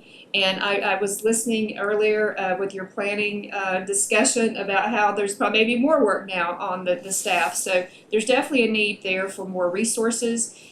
Staff resources and funding to even do contracted services that may help them out in the short term. And also strengthening the nonprofit sector, which is a very strong nonprofit sector here, and ongoing leadership development. So if you go to the next slide, we reorganized the implementation schedule. So we moved the youth entrepreneurship up to the first year. We've got the Commerce Center study, which is your investment in business space. We've got the other study for the entrepreneurship hub. So a lot of things were moved to year 1, and we shuffled the organization of those a little bit. The next slide shows the metrics that we had recommended to measure the outcomes of the strategic plan. So staff will be reporting back to you on these metrics internal to the organization, the programs, and the community. So the last slide says adopt. You could accept, you could endorse or adopt the strategic plan. That will give staff kind of the go-ahead to move forward with implementation. It's also important to accept, endorse, or adopt the plan because oftentimes the grants that staff will be applying to implement some of this will want to see the county's strategic plan for economic development. It's a document that's oftentimes submitted with grant applications. So some form of action would be important at some time on the plan. And then the launch piece of it, we've been talking with Ladina and Tabitha about kind of a community rollout to share this with all the people that participated in the process. the business community and citizens, maybe in late summer when we hope to get a better turnout than if we were to have it next week or on July 4th. So we'll wait until we can get some good turnout later this summer and have a public presentation and invite the business community and citizens to come and hear about Floyd County's economic development strategy. So with that, I'll be glad to answer some questions. Ladina will be glad to answer some questions as well. Stay away from your sore arm. It's kind of guarded. You only have questions?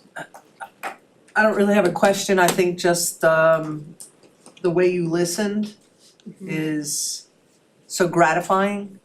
You know, sometimes I've been involved in a lot of, not a lot, but a number of these, and your attention to detail, your desire to wanna hear, your desire to wanna listen is so gratifying to me as a member of the Board of Supervisors, as a citizen of this county, as a person that has a young person in the family that could be very involved in the entrepreneurship program, and all of the folks I know in this county who have children between 20 and 30,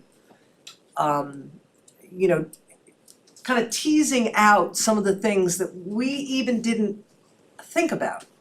And getting that into our focus and vision has been really amazing. And yeah, I just like the way the presentation was tonight. I asked you a bunch of questions the last time.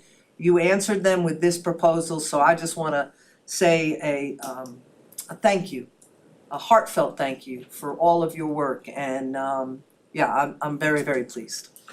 Yeah, I'll go ahead. What Linda said is very true. What she said. Yeah, I was very impressed at how you adjusted your plan that you presented in April to our concerns and our priorities, as you know, you really did take our concerns and ideas into consideration. That's really nice to see. Yeah, sometimes people come in With and their own agenda. yeah, and it's great. It's not that it's bad, because it does open you up to new ideas and stuff. But at the same time, you know, we're kind of a different sort of place, and we kind of know what we want. We kind of know what we're not really sure about, and maybe kind of what we don't want.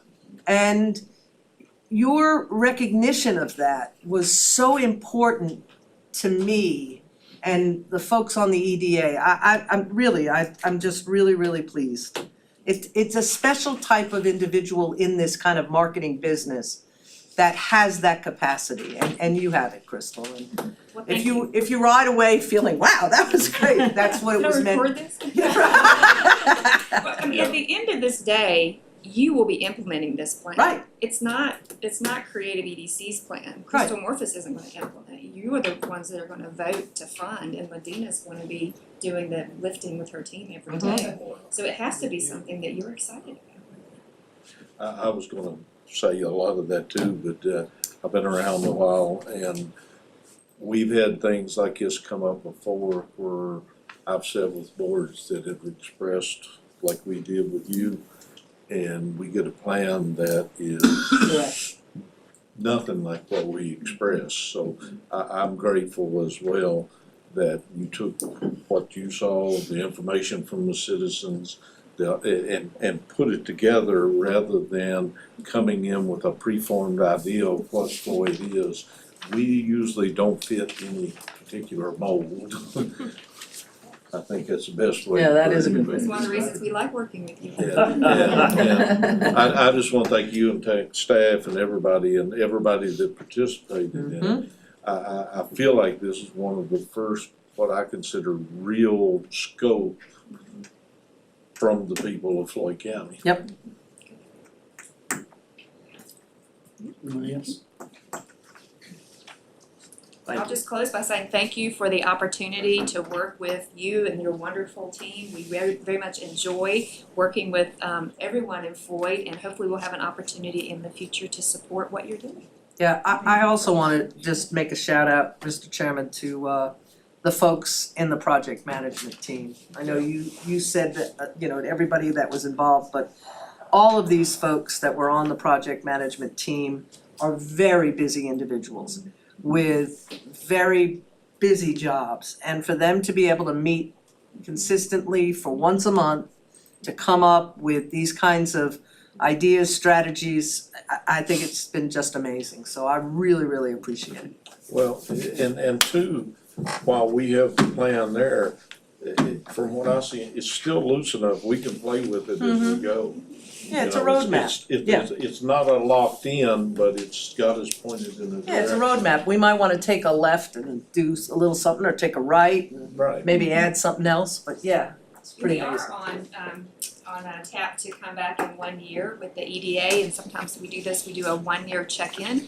Because I'll leave this parking lot tonight, and tomorrow there may be some new market change, or there may be a Right. new grant Yeah, opportunity we that don't we know. didn't know. And so when we do these 1 year check-ins, we ask, what has happened over the last year? What do we know now that we didn't know a year ago? Yeah. Maybe some things in plan is no longer valid because a funding source has been cut off for it. Yeah, Or maybe there's some new emerging opportunities. So we'll do a 1 year check-in with the EDA. And we like to do this regularly with our clients because just like any business plan, you don't do it one time. It's a dynamic document. that yeah, you work on. and if I may, Mr. Chairman, I wanna talk to the public that's watching and listening. This public meeting that we're gonna have to present all of this, I encourage all of you to come out, because it's so important for you to understand how your county is looking towards the future, so please. It's not our future, it's the citizens' Yeah. future. It's our grandchildren and children. Thank you so much, safe travels. Okay. Before dark. Yeah, right. When I'm driving. Yeah. What kind of action you need on that? To adopt. So, yes, if I might, so they need you to hopefully adopt or whatever, Send or except, endorse or whatever, any word like that. I have no Just had problem. Yeah, action I'd item on my agenda, so I thought we Yeah. had. yes, thank you. If you would, I'd love to make a motion.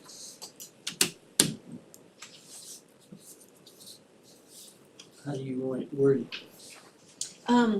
Would you, it's I could- whatever of those terms, I think between Ladina and I, we've given you several options, it depends how strongly you want to, do you wanna accept it, then you just said, we heard it and we got it and we're keeping it, to endorse, which is much stronger. Yeah. So it's whatever that you all feel comfortable with, but I know she Um, used 3 different ones. yes, so there's nothing in particular except for the strongest you are comfortable with, I think will assist Ladina in using this as a grant tool. Yeah, I'd like to make a motion to adopt the plan presented by Creative on the Floyd Strategic Plan for Economic Resilience. I'll second that if you're ready. Any other discussion? I'd like to just clarify that in the plan, there was $175,000 in requested additional budget for this implementation. And that's coming out of grant money, is that correct? Some of that is already in your budget for the upcoming year. You might recall that one of the things you all chose to add this year was another position in Ladina's shop. So that's part, and it's certainly, just to be clear. Yep. It is not $175,000 job, Right. but there was a salary in there, and there are some other things as well. So it's not in addition to the budget we already have, this is already in the budget, it's already. Some of it is. It was a recommendation, not a request. I'll just say those words. Or requirement. Yeah, not a requirement, it's just a recommendation. Yeah, it says But there That recommend. was is- her recommendation, when I made the budget request from the department, I didn't choose to include all of that, because I feel like there are pieces of it that we can accomplish either through grant sources or funding partners. I'd like to reserve the opportunity to change my mind in future years on that, but I want to give that a shot, so the position, I think, is the main. Right, I'm just clarifying, cause if anybody Yes. comes through and just looks at the slides, they're gonna see Sure. that, and this is Sure. already accommodated in the new budget. Right. And then those others, Yes, you all responded to Right. the request. so it's not in Maybe it addition to our wasn't that. budget, Correct. just trying to put that out there. And and in the presentation, it does say recommended, Right. so. But I think it's important that you have Absolutely. clarified that you are not making any financial commitments Right. by making this By project. I adopting. think that's where, yes, thank you for clarifying that. So I got a motion and a second. Call the roll. All right, on the motion to adopt the Economic Development Strategic Plan presented today by Creative and move forward with that as our roadmap. Ms. Cookenbook, Yes, Mr. Booth, Yes. Ms. Bechtel, Yes. Mr. Cox, Yes. and Mr. Terman. Yes. All right, thank you. Adopted it is. Thank you all so Thank you. much. Really Long time Thank coming, you. long time coming to Thank get here, you. wasn't it? Yeah, it was good, it was fun. Get on with her one arm before dark. Well, I just wanna say an appreciation to staff for all y'all's input and work on this. I Yep. know they did a lot of work, but I know you kinda kept the car on the rails or wheels on the bus. Yeah. wheels on the bus turning. It was a very collaborative process. but Well, I understand, but I just wanted to make sure and thank y'all for what. Mhm. Very nice. Well, this was such an important study Thank too, you. Medina. Thank you, mean, Kristen. This was a really important study as our EDA as Ryan said. You know, that we're at a crossroads really, I think, and Well, It's and really it gives, important. it gives our EDA guidance Yeah. as well, yeah, you know, that's. Yep. So what do you got for us? I was gonna say, can I just finish my Yeah. thing while I'm saying it? Just a couple of updates. This is beautiful timing, I couldn't have planned this and I didn't plan it, but the US Economic Development Administration has a new notice of grant opportunities out, and I'm not asking you all for anything specific tonight, I just want you to be aware of it. Good. It's Economic Development Administration, so it could be infrastructure, it could be grading sites in the second part of the park. It could be adding on to the Innovation Center, the add-on to that could be this Food hub? food-related hub.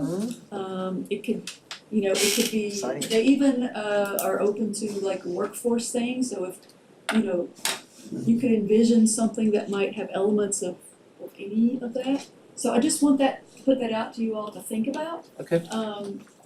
The US EDA, that is 80% money, and so I'm having some exploratory conversations right now, scheduled with the Tobacco Commission staff for a few weeks to see of those things I just mentioned, do they have any preferred paths or anything like that? And so I'm checking into those things, but I would ask, fresh off of this, since you have these things on your mind as you all talk or think about it, what you might have interest in. Well, potentially, the tobacco could make up the 20%, It Potentially. could, And- or a large portion. it certainly could. And this, just for everybody's memory, this is the same kind of grant that we used to build the new building.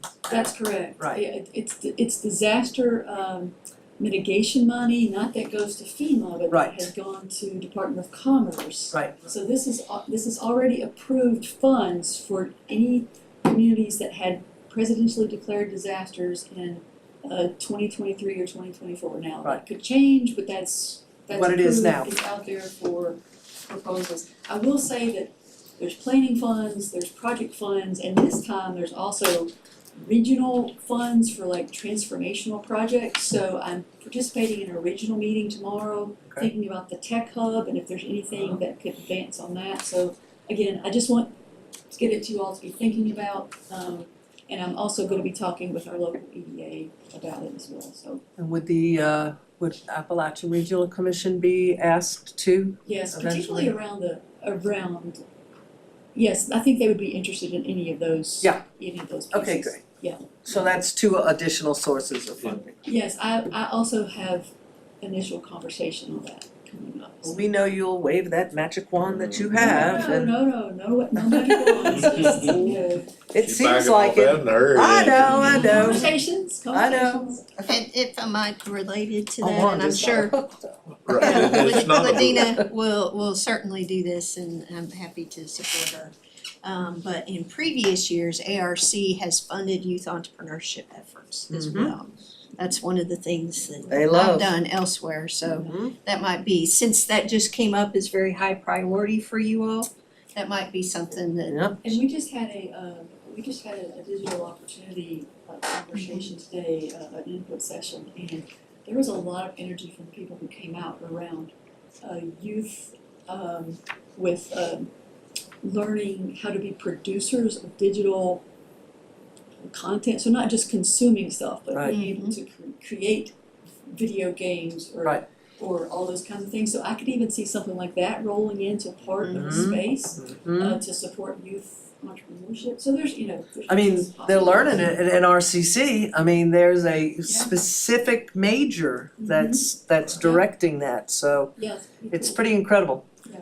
I guess right now you just want a consensus to keep moving forward. I'm really just asking you all to be thinking about it and what you'd be, A, if there's anything that you especially want, B, if there's anything you absolutely don't want out of the things that we've talked about right now, or, anything like that, any kind of. Yep. But I'm gonna talk to the EDA at their meeting at the end of July, and maybe bring some ideas back to you all from them to kind of go from based on the new plan. The other thing that I'll move on and share with you very quickly is, I think you had this in your packet about a potential CDBG planning grant for workforce housing, and you may be saying to yourself, we already have, or the EDA already has a planning grant for workforce housing. But that current planning grant is looking at a site, looking at access options, looking at utility options, and thinking about, potential housing layout, what could fit, different size scales. So at the end of that, we're still going to, you all will need to pick one option, assuming there's one option you wanna do.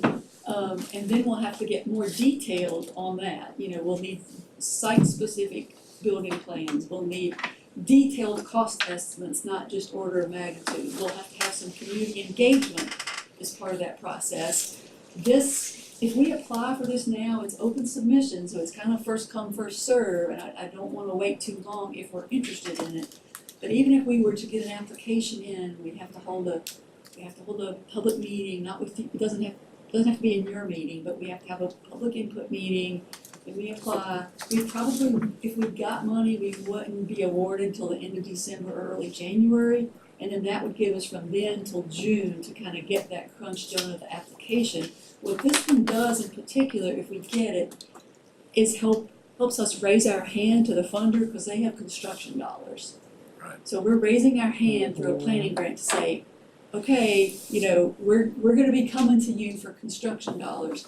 And they won't fund building houses, they won't fund sticks and bricks, they like to say, but they will fund water sewer, they will fund site work, those kinds of support pieces. So that's where my head is going and what I wanted to ask you all, if you would consider authorizing application. And also in this match, like some of the others, no match. That's no match. Right, yeah, This is straight, Yes. I mean, to me, that's a no-brainer. Yep, takes time. We need just a consensus of heads. Yes, if you'd just authorize me, I'll make a Authorize motion us to to authorize her to move forward on this particular grant, what's the wording? it's a CBG planning grant. For Workforce Housing Initiative. Yes. I'd make that motion, sir. Second. Any other discussion? Great work. Call the roll. Yeah, thank you. okay. And with that, Mr. Chairman, I'll start with the motion to approve our staff, Ladina, to go forward with the application for the CDBG planning grant related to workforce housing. And with that, I think that's correct, that's all you need. Mr. Booth? Yes. I believe it was Ms. Bechtold was next. Yes. Ms. Cookenbook? Yes. Mr. Cox? Yes. And Mr. Turner. Yes. All right, And thank as you. with the others, if we, and you'll get to a point where we'll have to come back and vote again. That's how it usually works, and I'm just doing that so everybody knows That's this correct. is not That's correct. done. If we were to get money, there will be, again, end of the year, first of the year, there would be a contract that would come in, you all would Right. have to review. One other, very quick thing, the February storm, you know, we've done initial application to FEMA to try to get reimbursement for our generator costs and the fire equipment that was used by volunteers and so forth, and I've continued working on that. I'm hopeful that we're gonna get in the 20,000 or more range back from that. It looks like that's gonna be the range. I'm hoping a little north of that. That's due in the next month, so we're continuing to kind of work on that. So I just wanted to keep you up to date. So, all right. Thank And you if I all. may, from what I understand, things they have committed to, that funding is supposedly still is there and available if that doesn't As change. best we know right now, that's my understanding as well. That's what I understand. round. This is, Yes, this is not Helene, this, yeah, Right, this is. right, February. right. We did, we Second, received, yeah, we ice storm. received the Helene Correct. Right. Yeah. 28,000 Yeah. total. 21. 21. Thank you all Yeah, so this much. is the ice storm. Right. Thank you. Can I ask staff a question? Mhm. We were talking about the storms and stuff. Have we made any headway with getting the brush removed yet? Doesn't look like it. Don't tighten up. She's leaving. I was asking, well, I was just asking whoever, you were Oh, going I'm like, sorry. I didn't know you wanted to answer. I'm sorry, I thought No. you were moving on to, No, Sure. have we had any progress on the brush removal yet? The pile and the at the Innovation Commerce Center. Commerce Center. No, I haven't heard back from him, but I can follow up with him and see. Could you, Chris was supposed to be in a meeting when I got into it, you know. and- I didn't actually drive down there yesterday or today, so it's possible, but It as of could be late last moved. week, it was still. See, they were having to do it in two different things, cause there's two different piles, one from each storm. Yeah, And for them to get their Keep it separate, reimbursement, they have to do one at a time, which, yep. anyway. If you haven't had a chance, ride by and look at the construction. They are almost down to the grade level for the road. We've had to dip into contingency a little bit for rock, but we were really close and we haven't blown the budget on rock, and that was my biggest worry. So Right, yeah, you said that at the anyway. beginning. I can see it from my backyard. I can see from My my front yard. granddaughters have been watching that progress. Watch it move. Yeah, it's That's so pretty cool. It is. Yeah, that's really neat. All right, thank you all. Thank you. From one hill to the Thank other. Yep. Alrighty, next is Mr. Kidd? Thank you, Mr. Chairman, members of the Board of Supervisors, administrative staff, and fellow citizens. Thank you. I have the honor of talking to you about our past election on June the 17th, which was a statewide election for the purpose of a primary election. And there were two statewide races. The first one was for the Democratic primary for lieutenant governor, of which there were 6 candidates. Also, we had the attorney general, for which there were 2 candidates. And then locally, here in Floyd County, we had one race for the Board of Supervisors position in District 501, that's District E. I have the abstract of votes certifying the results that we got here in Floyd County. However, it isn't until the 30th of the month in which the statewide certification will occur. So I'm gonna surrender these. Can I pass them over here? Thank you, And sir. those are your copies. Going forward, the next election is, of course, in November the 4th, in which we will elect our new governor. Yep. Our lieutenant governor and other positions. So it should be a fairly long ballot when we get to November, and hopefully we'll have a little bit more turnout. I'm gonna turn it over to Sarah in just a moment. She's got all the vital statistics and some other comments that she'd like to make about the election. But I want to express my personal appreciation for her, the staff in the Office of Election, and all of the folks that work so hard at the polling places. And I'm sure they managed to read a couple of books during the day because their turnout was pretty small overall. Yeah. So Sarah, why don't you fill them in? All right, good evening. Evening. I just wanted to say, thank you guys again for allowing us to use the auxiliary courtroom for the early voting. It works out beautifully, even though we had a much lower turnout of early voters for the primary than we did November. We only had 253 early voters versus November we had over 4,300 early voters. But that room does work out very nicely for us, so, and we have really good feedback from the citizens about the ease of the use of being able to come up there and vote early and curbside voting there as well.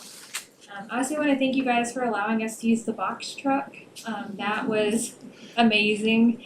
The guys at the transfer station, they had it at the courthouse parking lot on Monday. They had it cleaned out. It was full of gas. It was perfect.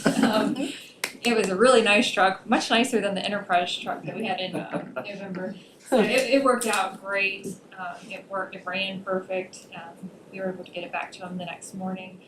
So that saved us a lot of money too versus renting from Enterprise. So, and then I really want to thank all the officers of election because they pull a really long day at the polls and it's not always, exciting. And then the staff that helped keep early voting going and the office staff, so that was, couldn't do it without everybody working together, so. That was the main thing, we had really low turnout, it was a primary, so it wasn't, again, it wasn't exciting. I think it was about a little over 7% turnout for the whole county total. Wow. So pretty sad. 918 voters altogether. That's including the Republican local race and the Democratic primary across the county. So, but that's kind of what happened last Tuesday. I just wanna thank all of you and the entire staff, but also, it's just so gratifying to see when we're all working together. And that's so important, like you being able to use our box truck and the money it saves and the cooperation is key. I'm really, really excited about that. It does seem like a silly little thing, but I know logistically for y'all to get that rental truck is a headache. Yeah, To be it able to provide always that. was. I was so excited to get that box truck. I know. Wouldn't believe how excited. I was sitting in my office one day and I thought, they talked about a box truck at one of the meetings and I wonder if they got that. Well, there you go. While you're so excited, make us an offer. Hey, I gotta try. Wait a minute, doesn't that all come around again? Might not be that exciting. You'll just get another request and I got you. Next year I'll, yeah. we'll plan ahead and give you the dates. I had compliments from citizens, they thought things went smooth, and no big upheavals, just. And Oh, there weren't that many. Passing that on, well, it wasn't that many, but Yeah, the ones that participated thought it went. I think everything went, pretty smooth. There's always a few little hiccups that happen on election day. But overall, for Did my you- first full election, Right. I was pretty happy that. did you happen just to pull 4 years ago with the Democratic or Republican, I looked at last year's Democratic primary and the Republican primary for last year, and it was very low. Yeah, I was just It's thinking very about the similar. gubernatorial race I 4 did years not- ago to measure, just to see. I did not pull that because it's in a different system than we have a new reporting Right. system, so, It wouldn't be apples to apples. yeah, Ah, exactly. gotcha. Thank you. All right, thank you. Thank you. Thank you all.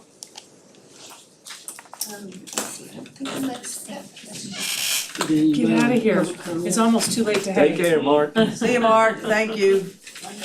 Alright, going, gone? He's got lights on the tractor. Oh, I know, he's got lights on the tractor, And a he's got cab. lights at the barn, he's got lights. We didn't have anyone, none of you all wanted to speak, just going, gone, Les? Okay, just be sure. Thank you. So, no speakers, we'll just go on down to our 6-year road plan. Resolution. Have we ever decided what roads we want on there yet? Well, I think he put the ones we listed, but I don't, we talked got about. I don't- 14 so far. Yeah. 14. Uh, I think we should just go with the entire 14 and I think so let them too. sort it out. Yeah, I agree. I agree. So I have on my computer, I thought I had it copied off, but I didn't. Yeah. Thank you. Do we, wait a minute here, let me go back one. Possible road list. Yeah. I don't have a TMA. Yeah, there Yeah, it is, there it that's is. the top one. I was- That's the resolution, the top one's got to be. Yeah. Very good, just over Ridge, there. Mayfield. We talked about possibly moving one up, but I don't remember. Well, which one. one of mine in my district, so Ponderosa. Yeah, if it can go. Yeah. I mean, it went around a couple of times and we'll see if the dead person's now Right. gone that will Oh, allow I it to remember. happen. It's the same Yeah, with- you were gonna. If it's all right with you, I was going to switch, Bluebird and Ponderosa. Well, I don't know if I wanna drop Bluebird down that far, but I think we could just put Ponderosa up because Bluebird is yours and mine. Right, well, that's why I said. Yeah, I know, maybe, Well, I know Ponderosa is just really heavily. I know, yeah, with all those people, yeah. Yeah, there's no doubt that it's needed. What if we were to, What if we moved it to number 7, cause I'm not sure Old Mill's gonna qualify. yeah, and what if we Steve- just, I mean, David's supposed to be looking into that and I hadn't heard anything. but what if we just moved everything from Chestnut Creek down and slid Ponderosa back in? So make Ponderosa 3 and just drop everybody else down 1, yeah, And we put Bluebird at 7. right. There you go.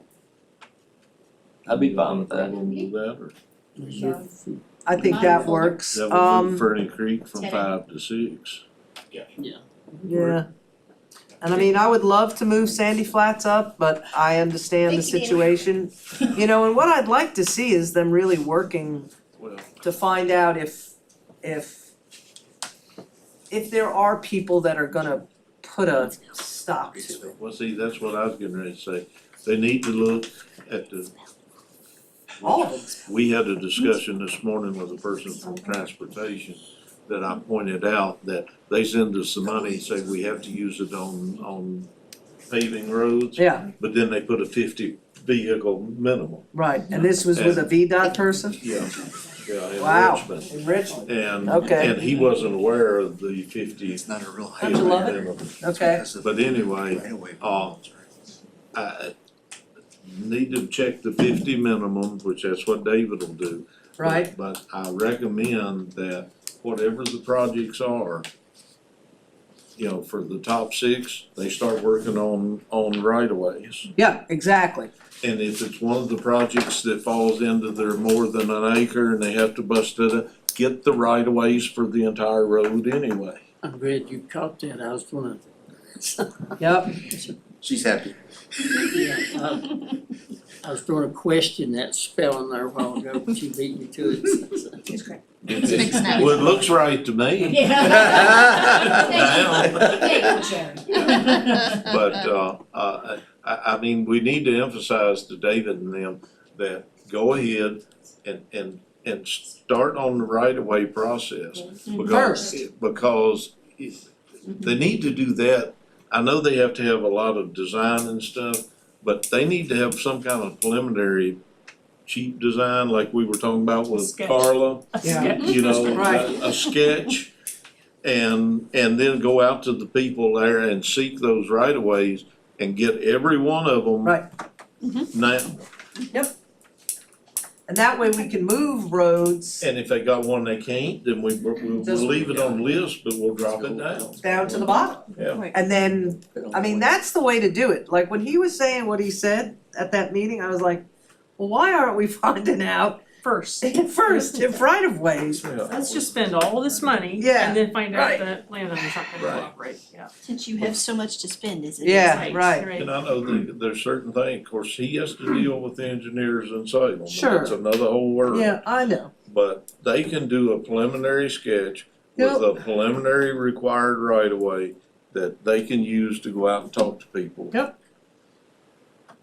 Or I think it can. Yeah, I agree. But, It would make our job a little bit more efficient. so we're moving Ponderosa to Number number three. Is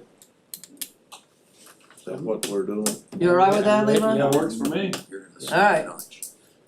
Thank you. Can you pop that up now? Yeah, No, okay. All right.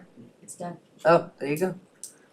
If you don't think that's on the. Oh, there it is. Boy, it took a minute. What was that about? all the wires. It's because it's on mine, it's on Danny, so it's here to there. Oh, yeah, right. I Up, don't around, know. down, He hasn't around the got block, back to me. out the window and back in again. He's supposed to get back to me, he said he thought he could make it work. Firehouse And I haven't Road, heard Indian anything. Springs Road, Mr. Chair?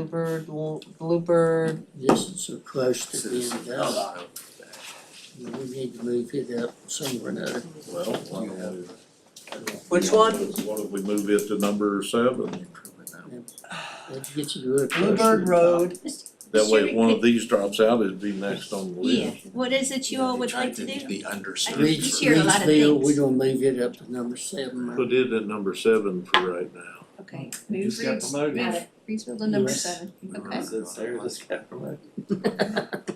You just got promoted. Okay, But now- Sarah, you but- done your Got you a little lobbying? bit. You didn't have to But- say nothing. I'm very happy to see Reedsville and I'm excited to see Ferny Creek as well. Well, Yeah, well, we'll but see. realize this is I a know. wish list. I know. Yep.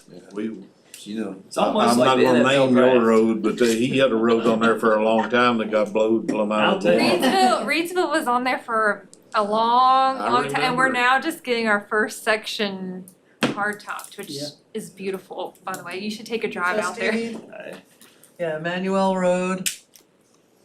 yeah, I'll take. It's like the NFL draft. Yeah. Take Ponderosa in the Yeah, 7th right. round. Well, DR's, I can say it, DR's number 11 now, so. Well, DeHart and Emmanuel, you may move Emmanuel up to 11 and swap him around. Because Emmanuel's new. And after our discussion this morning, it didn't seem like it was gonna change any for DeHart. And I promised the lady I would try to keep it on there for her. Yeah, And, What else did and you know, these 6-year road plans usually turn into 15 years. Unfortunately. Pine And- Forest is a road too. And that was before the latest water. Oh, Old Mill Road. Ponderosa and Ferny Old- Creek, Yeah, Pine Forest Road, Chestnut Creek. yeah. Old Mill, Ponderosa Road. Pon- I'm pretty sure it's road. I think double check. Levi? Ponderosa. Ponderosa Road. Drive. Drive, right, Thank you. drive. And I then, think it is. I think it is. Cartwrights live down there. yeah. At the end of it. Dun, dun, dun, dun, dun, dun, dun, dun. big Yeah, hoss. Yeah, there you go. Sunny Ridge is a road. Okay, Flash, Bless you. did you hear that, Kim? Sure did. Bless you. Flash you. He's sick, he needs to go home. He's allergic to politicians. Flash Road, Merrifield to He was fine until electoral came. Yeah. Yeah. We didn't see him at the Still poll. working on Chestnut Creek. Yeah, it's just, Sorry. It's not his district. We have powers. Alright, so. Resolution. Lane, Chestnut Creek Lane. Thank you. And who else? Old Mill. Old Mill. So if I might, Ms. Chair, it sounds like your potential motion would be to adopt the resolution that's in the packet with making the change of putting this list in instead of the list of 6 that's in there. Yeah, he said we could put in as Yeah, many we as can put as many on, want. yeah. We'll Ferny put, Creek Road, I say put all 14 in our Yes. resolution, and let them fellas sort That's it right. out. That works. They get paid a whole lot more than we do. Okay. Trying to help you. number 6, Ferny Creek Road. I have updated it if, So it is being corrected in your 6 is draft. road. She's already put it in. Oh, it's gotta Just wait wait to go to go around the through rim and Danny's then the rim. I gotta go out of it again.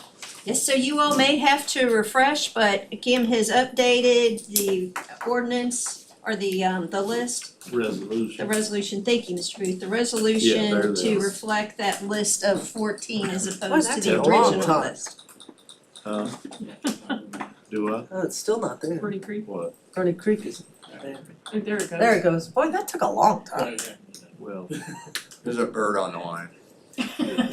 Bird on the wire. That's it. Squirrel. I won't sing the song. ready? I'm ready. Mr. Chairman, I'd enter a motion to adopt the resolution as it's been updated in our packets for the 6-year road plan. Second.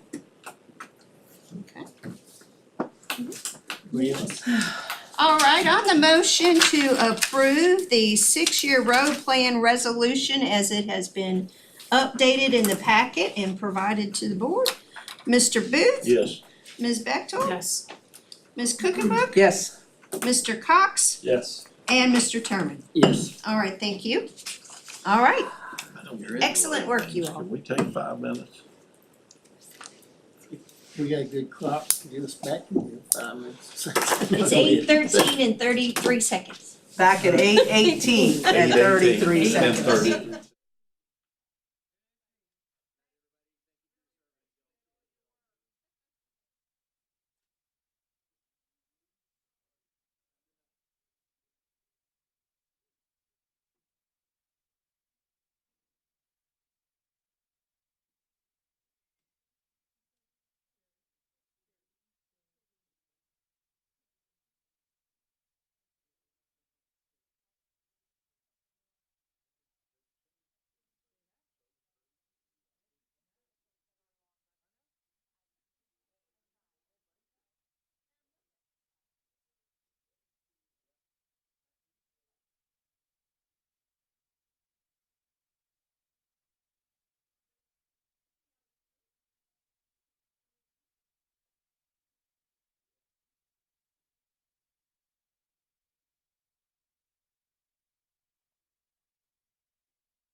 Alrighty. Thank you. We're back in session.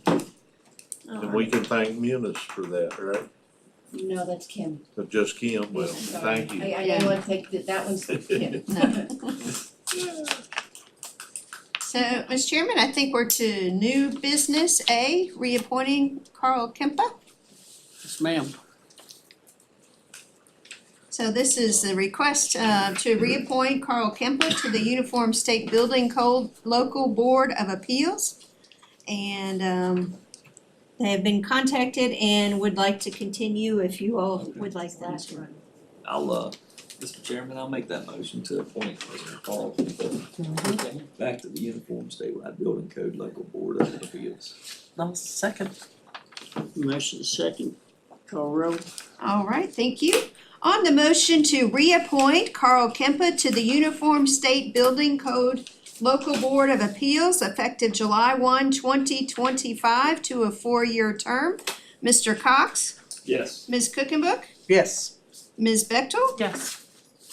Mr. Booth, Yes. and Mr. Terman. Yes. All right, thank you. We will notify them, and I'm sure Mark will thank you as well. And please thank them for their service so far. Absolutely. We was Will gonna do. do something on the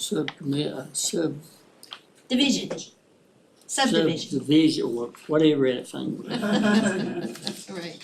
It's land division. Yeah. No, That is division. a B.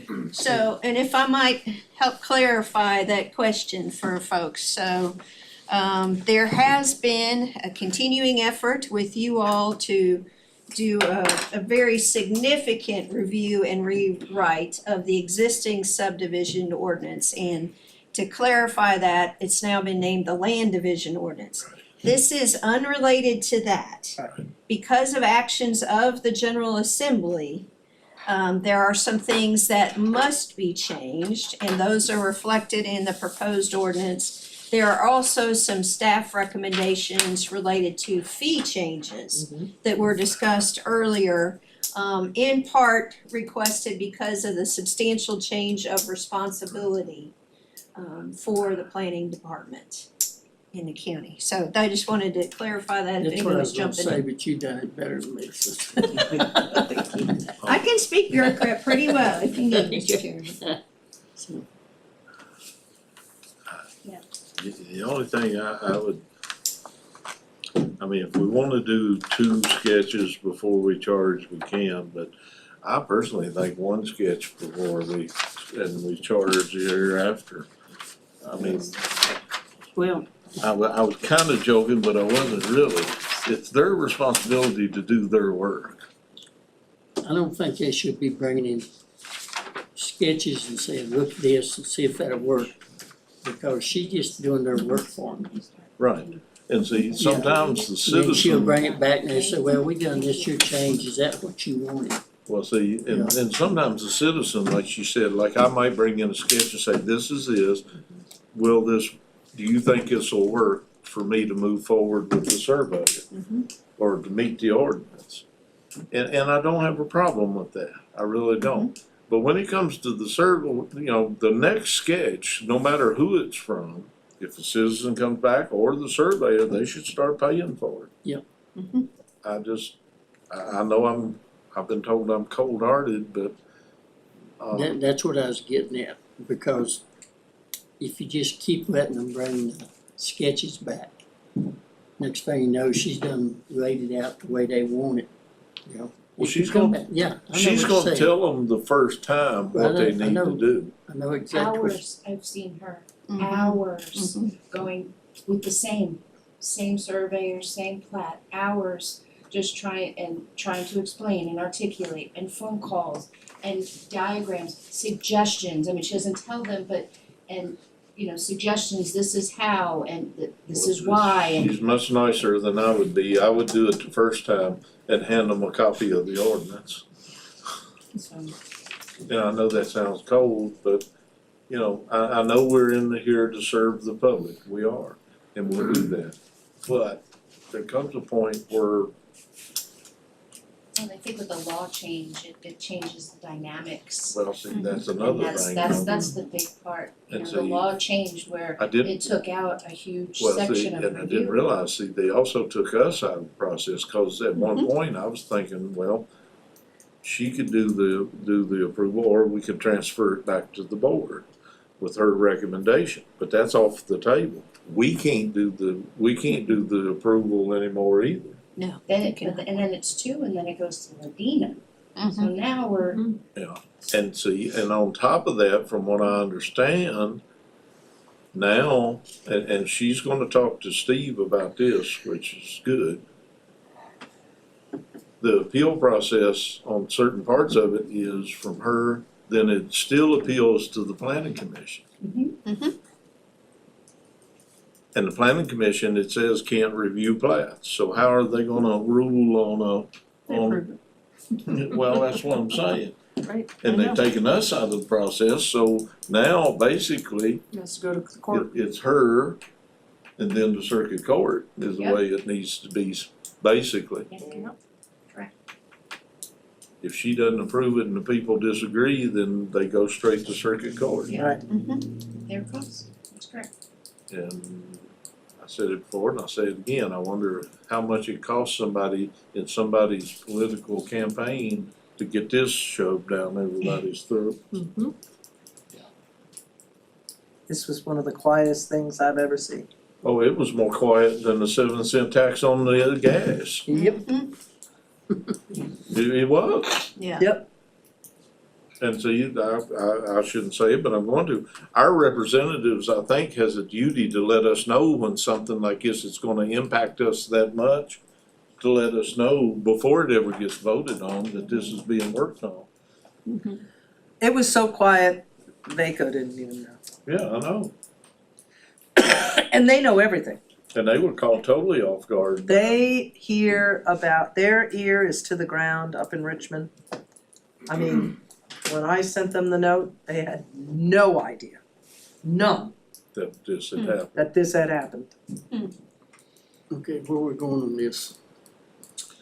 So you have an original option there but it's very limited and doesn't reflect all of the changes that are proposed. Yeah, I mean, I almost Or the wonder. or some of the discussion. Yes, some of the discussion. So potentially you could adopt what is presented and then make some modifications to that to reflect if you agree with what is proposed, to make those additions.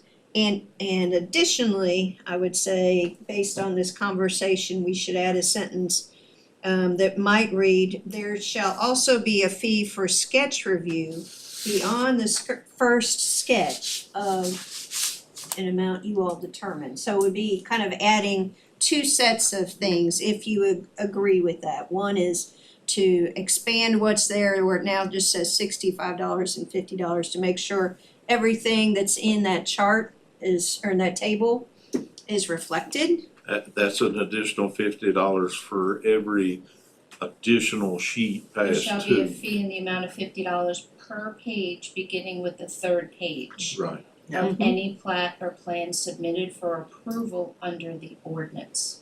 That's what it states, and then Right. prior Now- to that, it was, there shall be a fee in the amount of $65 per lot included in the plat to be reviewed. So it doesn't mention the sketch like Linda said, or Well, Ladina's fee, like, does that, you know, you think an additional $50 per sketch is, It will cut down on them. Well, however, I just, Beyond the first one. yeah, I know, but She has sometimes, discretion though, so she doesn't have, she's not forced. but I don't know if she does have discretion. If we put in there that, let's say one of these young entrepreneurs is buying a piece of land for their home because they have now found a place that they wanna build their business. And they're an entrepreneur, so they like the idea of developing their place and how can they do it. and they bring a sketch for the first time, and then they understand what they need, and then, okay, so I'll change it and bring another sketch. We can't differentiate between a citizen, cause now it's already cost them $100. Right. Depending on the size of their land, a survey's gonna run them anywhere from $2,000 to $10,000 to $15,000. So they're already paying $200. I wish we could somehow differentiate between the landowner or homeowner and the surveyor whose job it is to know the subdivision ordinance. I understand, and I wish there was, but I don't know, I think we'd be getting into legal territory Yeah, we there, get into and, weeds that we don't wanna be in. Yeah, that. But you know, that's if my we- only concern. No, I understand, and I'm concerned too, but I think we have to treat everybody as equally as possible to be safe. Oh, I agree, but that's my concern about bringing it down to one sketch. Because if it is that Well- homeowner, if it is that property owner, that new property owner. If you want to, we can make it 2 sketches and then kick it in. But at some point, there has to be I agree. enough's enough. I agree, You 4 know, or 5 sketches is ridiculous. well, even 3, once you've got to. Yeah, but what I'm saying is, she's right now looking at 3, 4, 5, 5, 6 6. sketches before they bring a plat in. Right, I agree, that is way too many, and read the ordinance. alright, But a homeowner who's just trying to do, I mean, I can think of myself back all those years ago, coming and trying to figure out what I needed to do. I'll tell you, a homeowner is probably less likely to have 4, 5, or 6 because Correct. they take Right. a recommendation. Correct, In my agreed, working with. agreed. well, even agreed. when we did our lot, I talked to Robert Britt about it ahead of time. And I had it was on a brown paper bag, Right, believe it or right. not. Yeah, I believe it. And he looked at it and gave the parameters, I passed them on to the surveyor Right. and that was done. Mhm. And, you know, then when it came through to be approved, it was approved. Mhm. Because, you know, Yeah, I understand what you're saying, I say but 2. I'm not looking at it so much on the standpoint of the surveyor, because they should learn Yeah. our ordinance in Right. different counties that they work in, but the homeowner, you know, and hopefully we make some adjustments to simplify it a little bit, but with the current, I mean, just imagine, I'm in the real estate business, but just imagine the average homeowner with our current ordinance with the whole deeper and wide and all this kind of stuff, and then you gotta perk and you gotta do this. I mean, I think it's a good chance it would take more than one visit up here to fully understand what's going on, so I think too. I could go 2 free ones. Alright, I could do that, but then I on think the too. 3rd one, you start paying Yeah, for any $50 of them after that. Yeah, Yeah. On the second. yeah, I think Yeah. that sounds fair. Free. Yeah. Beyond- I'm beyond willing to second. give yes, to get beyond. it, so uh-huh. $50, yep, at least that puts a line in the sand for Yep. her. okay, so potentially we could, if you would like to, just. If the language could be, that we would add, there shall also be a fee for sketch review beyond the second sketch presented of $50 Per per sketch. sketch Uh-huh. going forward, Per additional sketch, sketch. okay, And I don't have a problem with the $50 per Page. per page, past 2 pages. I don't have a problem with that. And why?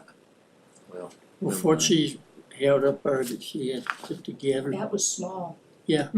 Yeah. It will go over and it. I don't understand why somebody, I don't understand why somebody's bringing in something like that for her to Well, have I to put think- together. I don't know for sure, but I think a lot of times it's just emailed from the surveyors, Yeah, and then she has to print them out and try to put them all together. yeah, we've gotten some We've recently, gotten, I today, think right? it's not as maybe as common for these guys just to show up in person and lay a big flat out there. They just email it and say, what do you think?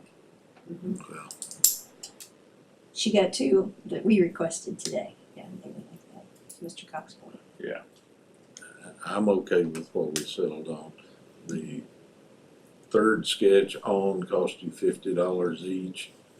The additional sheets are past two are $50 each. And then everything else she recommended, I'm okay with.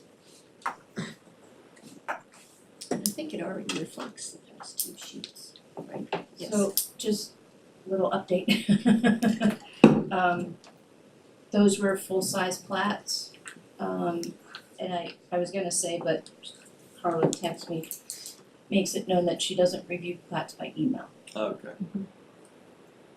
So if somebody brought that junk in, instead of bringing it in one large one, Right. brought the individual. Or will bring small and she has to enlarge. We had that discussion a couple of years ago. People wanted to submit plats electronically and we said no, they had to be on paper. See, the thing of it is, as small as it is, it's hard to read and Well, I was just it's- meaning for the sketch. Yeah. Yeah. Oh, okay. Yeah, not like the official sign off. Yeah. I'm okay Misunderstood, with sorry. that. We're good? I'm good. You want a motion? Yes, I'm on the motion. Alright, Make a motion, we adopt the land use ordinance fees. No. No. I mean, Existing Subdivision. subdivision. existing subdivision fees, excuse me. wait a minute, no, it's the whole ordinance, right? No, well, It's amending the Floyd County Yeah, subdivision. it's the ordinance to amending the conform. Floyd County subdivision ordinance to conform to the changes in the code concerning the process and review and approval of subdivision plats and plan of development and update plan review fees. that's what I was doing. I heard you, I heard you say that. It's been a long time since 4:30, don't get me Yeah. wrong. Hey, I'm not. I was out in 100-degree heat yesterday walking around a park. And authorize appropriate signatures and Good. say Cody, Alright, Covers it. that's a motion. So I Alright, got a yes. motion, who's doing second? Second. Okay, Doing the second. alright. Alright, on the motion to approve the ordinance amending the Floyd County subdivision ordinance, the existing ordinance, to conform to the changes in the Code of Virginia concerning the process for review and approval of subdivision plats and plans of development and updated plan review fees, and including the amendment offered and included related to sketches. That says there should also be a fee for sketch review beyond the second sketch of $50 per additional sketch. That To that is take effect July 1. right, to take effect July 1 and authorize appropriate signatures. correct. On that motion, Mr. Booth. Yes. Ms. Bechtel. Yes. Ms. Cookenbook. Yes, Mr. Cox. Yes. And Mr. Turner. Yes. All right, thank you. Very nice. That'll give her time to notify people of the change. Correct. Now, Plus she has to change. now, where I was messing up, but we've got to be sure and continue those into our new land use ordinance. Yes. Or land I'm sure she division, will. Oh, yeah. You know, She will be on top of but that. I say we'll just have to be sure and transfer that forward so we don't lose any of it. Absolutely. Yes, I believe Steve has already, if I might, already been working on that, so we just need to make sure that he's aware of the additional sketch fees that you all approve, so thank you. So now I guess we do a discussion on our solid waste.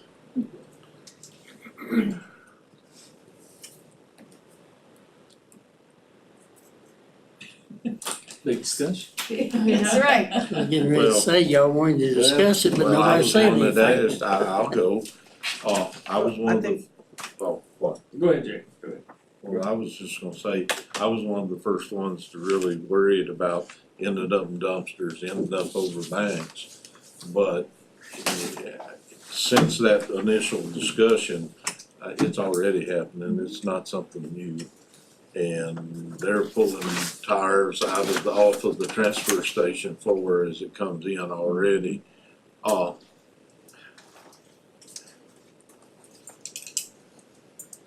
And I understand that this is gonna get tacked on, but right now, the people, we as citizens are paying the difference in what we're losing already in our regular tax money. And nothing for us is gonna get cheaper. At some point, we're gonna have to raise taxes to do stuff over there anyway. Whether any of whoever's sitting here wants to or not. And I'm not trying to cause businesses any problems, but I think if they're doing it by the load, they're gonna be able to figure out what fees to charge people. I think. Now, whether they weigh individual tires and set their fees or whatever. I think what Mark proposed is probably the best option we have right now. Once we get them scales up and running, we can always tweak this, see where we're at. And most of you, I mean, the citizens have an option. They can dispose of their own tires. They don't have to have the tire shop keep the tire. Now, I It keep could be in our mine, best interest for the tire shop to keep the tire. I think so, but they don't have to, it's an option to. Yeah. Now, I keep every tire I have because I have multiple drags, and I know not everybody, but, I've got big tractor tire drags, I've got truck tire drags, But at some point in some time, I'm gonna have to replace them when they get wore out, and I'm gonna have to haul them up there, and I'll have to pay just like everybody else. That's what I was getting about the big tractor tires. Mhm. A lot of people use them huge tires, and then when they decide not to use them, if they don't have a dump somewhere, they bring them up here. Of course, at 19 cents a pound, that answered my question there, but. Well, also, I was thinking that, we get a bunch of tractor tires, we offer them to any farmer that wants to make their, I don't know if we can I don't think under we our can do that. permit, Yeah, I but don't think any we can do farmer that that. wants to make a drag, we'll sell it to them for $2 a piece. From the place where they took them big ute tires and made water boxes out of them. Yeah. I mean, that's where I'm at, I think. Are we ever is it ever gonna be profitable total? No. Never.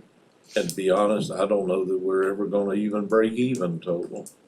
But we can get as close to breaking even as But possible. if we can get it closer, but, I have the same concerns you do. What's gonna be the impact on the citizen?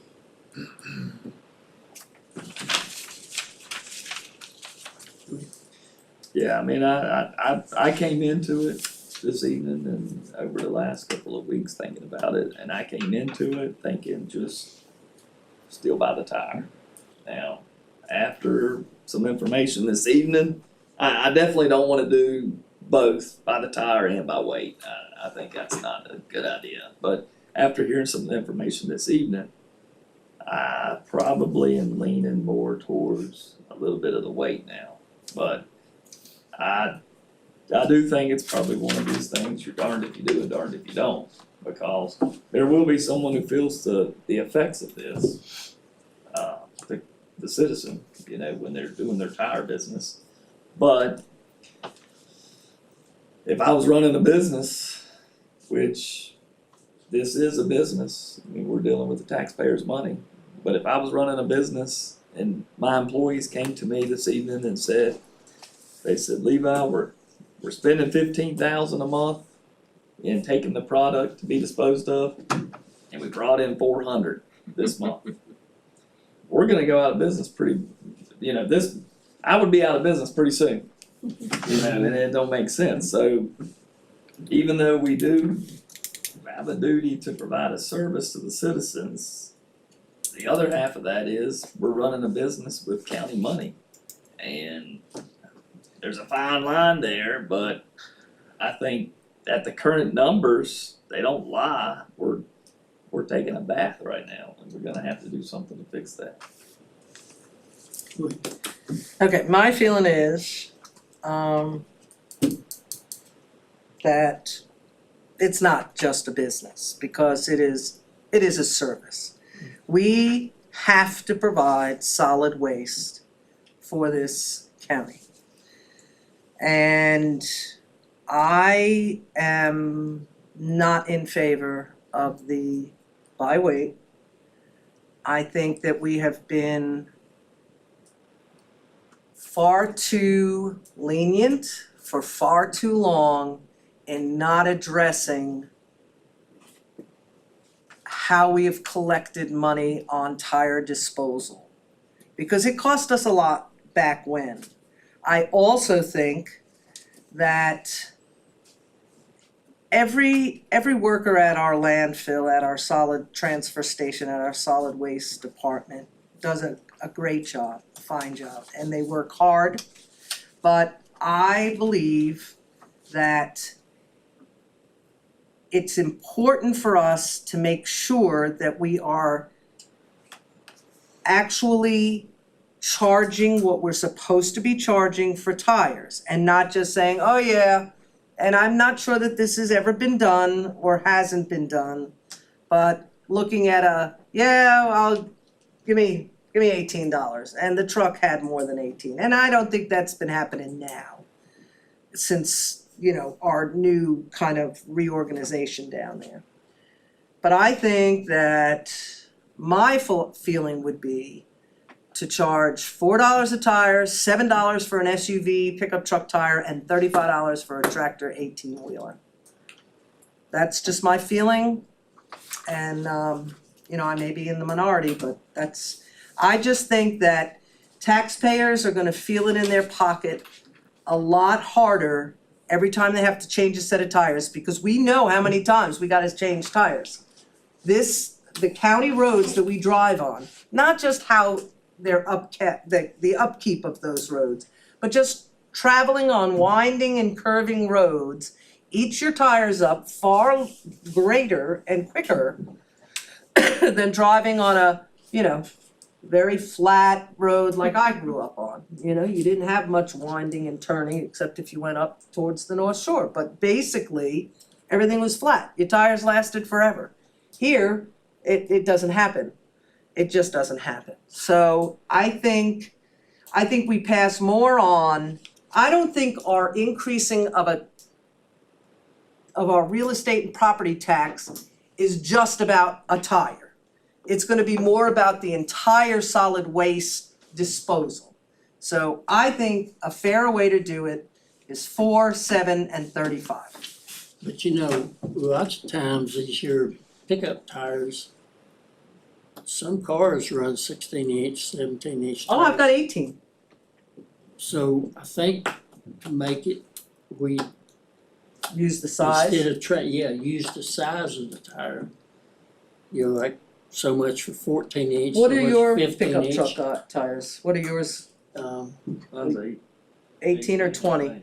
Mine's 18, I think.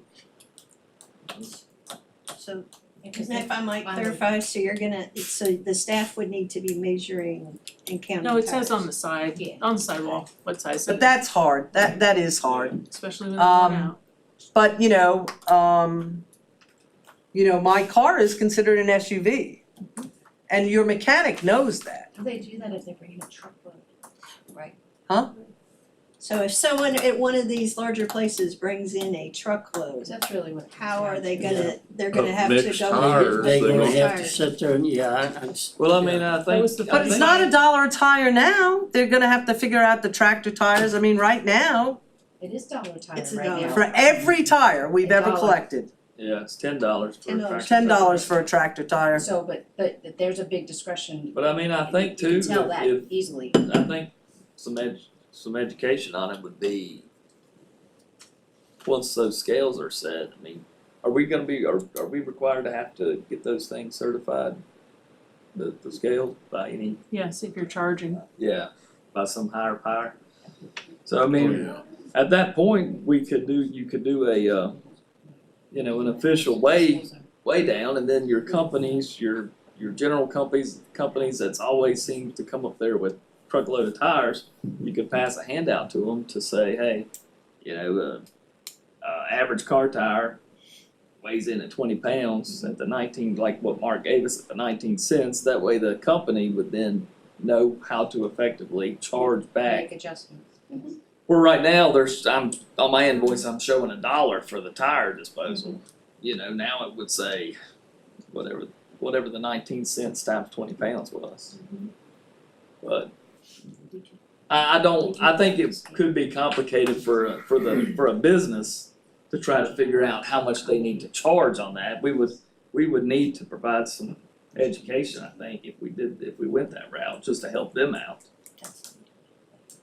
But Well, it's gonna be a hard one to set a fair rate on though. You know, Or 'cause or there's just so make it a many. flat $5 or $6 per vehicle tire and 35 for the tractor and farm tire. yeah, I mean, but I hadn't gave much weight about the rims coming in. I never realized they would do that. So Yeah, and I never there's a took one lot up of there them. with the rim on it. I None just of our stacked it companies are down. doing that. Well, I know that, yeah. None of our I mean, companies, that's the homeowner. I would think that's probably That's- not the case, but That's more homeowners. That's a right? homeowner. But there Or are some truckers. large ones that come in, and on the rates, if I'm Large right, ones what? the larger, some of the larger tires, so not just car tires come Yeah, in, they're and so it's truck not tires. necessarily homeowners. The other thing I was gonna mention, an additional piece of information is, I told you all the last time, I talked to the tire guy at DEQ. He suggested if we stayed with the per tire charge, that we would, his experience is going over $5 per a regular tire may be counterproductive in his experience, cause you mentioned 5, 6, so I just wanted to share that he has seen in other communities that once you get over about $5 for a regular tire, they tend to end up in places you don't want them.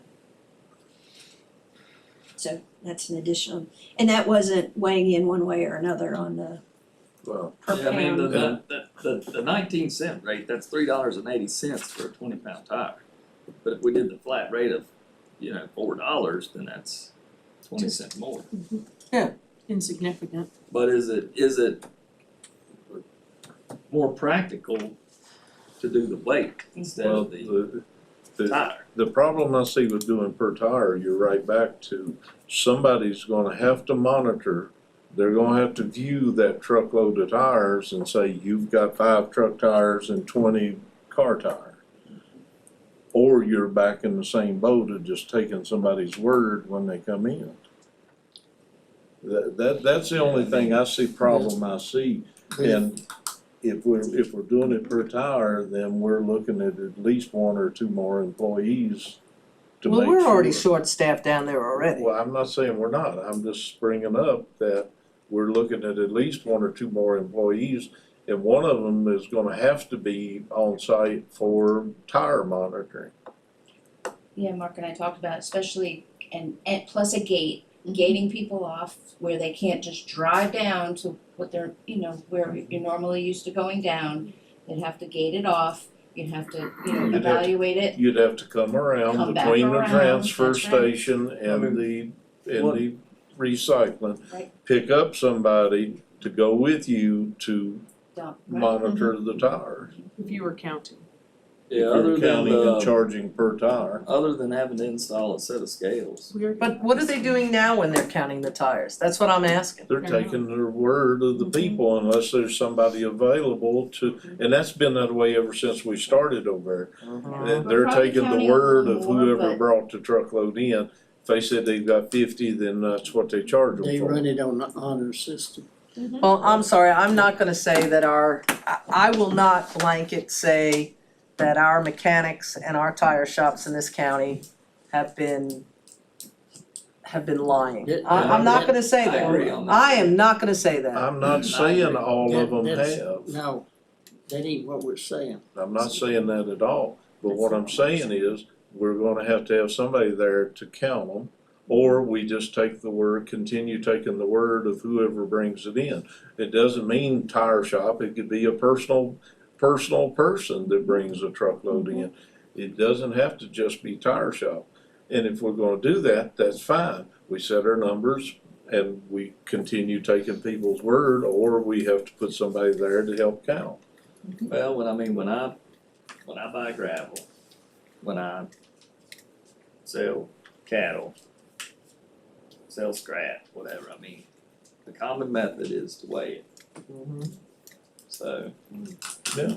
I mean, I can't, I'm sitting here trying to think of any potential con that I can think of why it's gonna make it harder to weigh, but I can't think too much. Well, nobody's gonna add weight to something that's gonna cost them per weight. Yeah, right. Yeah, you know, now, I don't know what they could do to lessen the weight either, other than keep their own rims, which that's better for us anyway. I can't understand people doing that, you know, 'cause, I you don't know, either. scrap metal, you give it, there's always. I mean, people riding other around than that picking up, other than that concept of the businesses being a little bit more difficult to understand how they should charge, but I think if we provide a guideline to say if it's 19 cents and here's the average weights of this particular tire, they can then compute the math of what they need to do on their side of things. As far as charging the people. The citizen, yeah. They're already for their at, tires, a lot of supposedly. them are already at $3 and $4 to our $1. I mean, that's the only thing that I can Well, think they're of. adding in their cost Of course. of They're- hauling them and I'm not handling. saying it's a bad business concept, and just that's, they're doing. So if we go to $4 or $5, then the citizen's gonna be charged $8 or $9. No. Well, I mean, That would be No. the business. No, Well, in most April- of the businesses, if you change your tires, you're paying the tire disposal fee that is here in the county. I've never paid any more than $1. Well, I know, For any of my I paid tires. $2 for mine. but When I what she tried said, I'm saying to the You've been getting ones, ripped I'm not off. Yeah, you've been saying, getting ripped off. Yeah. see, I'm not saying everybody, but to the ones that are adding $2 or $3, if we up it, then they're gonna add $2 or $3 on top of whatever we up. They're, if that's their business practice, and that's up to them, they've got costs, I'm not downing them. Use- And I'm not saying everybody's doing all this. Yep. I'm not saying that. But to me, the per tire, the only problems is we're gonna have the same problems we have now, other than we're just making more money. We're still taking the word of whoever, it could be me, I could load up a bunch of tires off the farm in my son's truck and tape up there, and they could say, well, how many's on there? I say 20 and I got 40. And that's where the problem is, it's not so much that part, it's that we have to pay for the disposal of the additional There be- 20 tires. There will be times when I sell square bales, Yeah. there would be times it would be easier if I could run in things over a scale and sell it by the weight instead of trying to remember exactly how many sometimes I count the things over and over. For the bale, you know? Right. You gotta know how to pack them, so you. Yeah. And if you get your baler out of whack and you got a long bale and a short bale, Right. then they're standing there, well, wait a minute, you charging me the same for that 2-foot one that you did the 3-foot one. Let's figure out what we're gonna do here at quick, so. Well, we're just discussing, I wasn't proposing any action tonight. Yeah, I don't know that we have to propose any action either. I don't know. I think what we need to But do I is think think we about discussed this it and before. discuss it some more later on. Yeah. If you get that midnight. I'm not Yeah. looking for that. Mm-mm. So I guess the question would be, part of the reason this is on here, as you recall, is that you approved the new rates in February, as Mr. Cox pointed out earlier. But we had to have the public hearing and then move forward. So I don't know if you What want to was go the ahead new- and reaffirm the rest of them. And then where do you wanna leave? What So was- this is What was the oh, that's rate the wrong one. change No, in not that. February? To $3. To $3? Yeah, Yeah. $3. So there were several 3 and 15. others as well. Yeah, you changed That's the $70 one, $70 for construction. No, Oh, 70 for construction, which was 55 originally. We're at 1, you approved $3. The Excel file. You were 10, went to 15. We weren't charging for other things. Yeah. There you go. I don't have a problem going ahead and improving that for the moment while we're still considering the rest. Mr. Chairman, may I interrupt? So you have the poor lady that's been here to be interviewed for the DSS position has been here since 7:30. Would you all mind tabling this until later and going into closed and do the interview? Yeah. And then come back to this, if that's all right? Because it Because I sounds thought like this that's may what she still was. take you a little discussion. Well, we can't go higher than what we got proposed, cause that's the Right, public but hearing. let's just put this on the table and take care of the interview and then come back to this. Well, I don't have a problem, I'm just pointing out, Right. reminding everybody, we can't go higher on any of them Right. numbers because that's part of the advertisement. So I'll The go, advertisement didn't have the amounts. To clarify, the advertisement did not have the amounts in the advertisement. But then that was. It said to set fees. But that was the amounts we pretty much agreed to in February. it, Okay, let's. I don't That's know. fine, I don't know have you a can problem. Make a. Mr. Chair, if it would be, would one of Ordinance you all without like the to move fees to there. table this for the somebody moment? make a motion to So go moved. into closed session. So moved. Second. All right, We need on to the put out- motion to go, well, I believe if it to, for the record, I believe Supervisor Bechtold had a motion to go ahead and table this until later in the meeting. So I wanna make sure we record that. So if we can do that. And then moving to closed session, I believe it was Ms. Yes, Cookenbook and Jerry. and then Mr. Mr. Booth. All right, You this. can put down whichever one it's supposed to be. All right, so on the motion, if I might, to move into closed session under 2.23711A, discussion, consideration, or interviews of prospective candidates for employment, assignment, appointment, promotion, performance, demotion, salaries, disciplining, or resignation of specific public officers, appointees, or employees of any public body, and specifically related to DSS board appointment interviews. Also, 2.23711A3, discussion or consideration of the acquisition of real property for a public purpose or the disposition of publicly held real property where discussion in an open meeting would adversely affect the bargaining position or negotiating strategy of the public body, and that relates to a potential real estate property. And finally, 2.23711, that's not discussion or consideration of the investment of public funds where competition or bargaining is involved, where if made public initially, the financial interest of the governmental unit would be adversely affected, and that specifically relates to insurance proposals. For that, Ms. Cookenbook, Yes. Mr. Booth, Yes. Ms. Bechtold, Yes. Mr. Cox, Yes. That's what and you Mr. said, Turner. right? Yes. All right.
I think come out of closed session. So moved.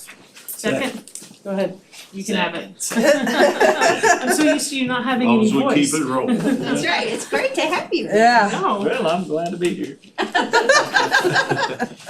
the motion to come out of closed session, Ms. Cookenbook, Yes. Mr. Cox, Yes. Ms. Bechtel, Yes. It's almost possible I Mr. could have. Yes. and I only Mr. did that Turman. once. Yes, I know. I took a motion certifying that we're only discuss those things you went into closed session for. So moved. Second. All right, on the motion to certify that we only talked about the things in closed session that we said we were going into closed session to discuss, Mr. Booth, Yes. Ms. Cookenbook, Yes. Ms. Bechtel, Yes. Mr. Cox, Yes. and Mr. Turman. Yes. All right, thank you all for that. Appreciate it. And yeah. So I think that's it. Because we're going to go back, discuss it. Yeah, so I think what you have left on your agenda is to close out your discussion about solid waste fees in general and tires specifically. And then I think you have board time and my report, and again, you have a written version of my report in your folder. There are just a couple of things that we get there that I would highlight that you haven't heard What from about instead of rehashing, we think about it and bring it up at our day meeting? Yeah. Okay. Okay. But Alright. now, I do have this to say on those fees, double check with Steve. I did. And he said It's even gray. though we didn't Yes, advertise he the goes, fees. because of what they are, he goes, it is a gray area, he said, but we'll visit it, and the ones that, I have an email from him. 100%. That says we could adopt the fees from February. Yes, here, I will, oh, please. I don't have a problem going ahead and doing that for the time being while we're sorting out this other stuff. But don't we have to have another public hearing? We'll have to There's have a lot of another one discussion. anyway. There are some Yeah. fees where you clearly have to advertise what the current fee is. But the ones here are some that are in more of a gray area. I don't know, we That always. is odd for him. Yeah, that really is, cause I really never liked gray areas and, Well, I don't think it's. I mean, I don't mind it in my hair, but. Government does things. Yeah. Oh, you'd have loved Warren Library.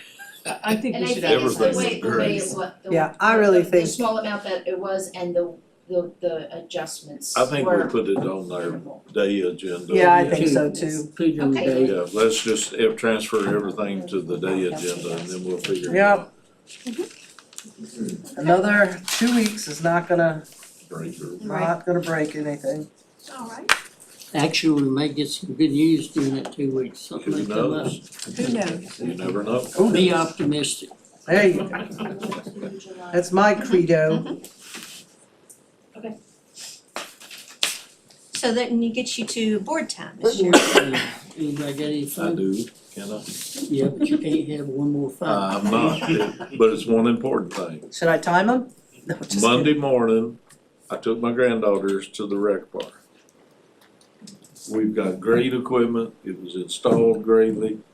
The place was clean as it's ever been for a Monday morning for use on, after a weekend. kidding. I've already relayed this to Jacob and to Dr. Millshouse, but I wanted the board to know, just what a wonderful job they have done. Excellent. The park completely looked good. I mean, you couldn't ask for more.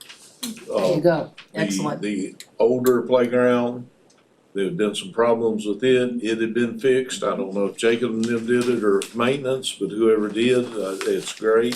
Because that was one of the first things my granddaughters pointed, hey, they fixed this sometime. Aw. Yeah, so, you know, the kids know. Yeah, they know. And the new playground equipment for you need to go by there if you can, Yeah. it's neat. Even I Excellent. told Jacob I beat on some of that stuff, making noise a little bit. But I just wanted everybody to know that you couldn't ask for better, and Great. they are definitely on top of it at the park. Excellent. Thank you. Good No news. more one thing. I've got a couple things.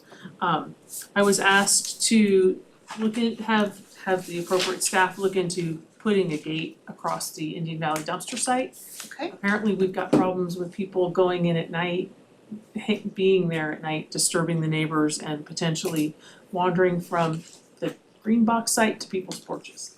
Oh, really? Ooh. So they'd like to know if we can get that gated to help Wow. curb some of that. Better take care of that. I said that. I didn't hear anything. Yeah, but they did. Alright, well, we'll look into it and bring you back what that would take. Appreciate it. Uh-huh. And then the cooling centers today, do we have a policy for how cooling centers are opened or any of that, or? If I might, Mr. Chairman, that was a new thing.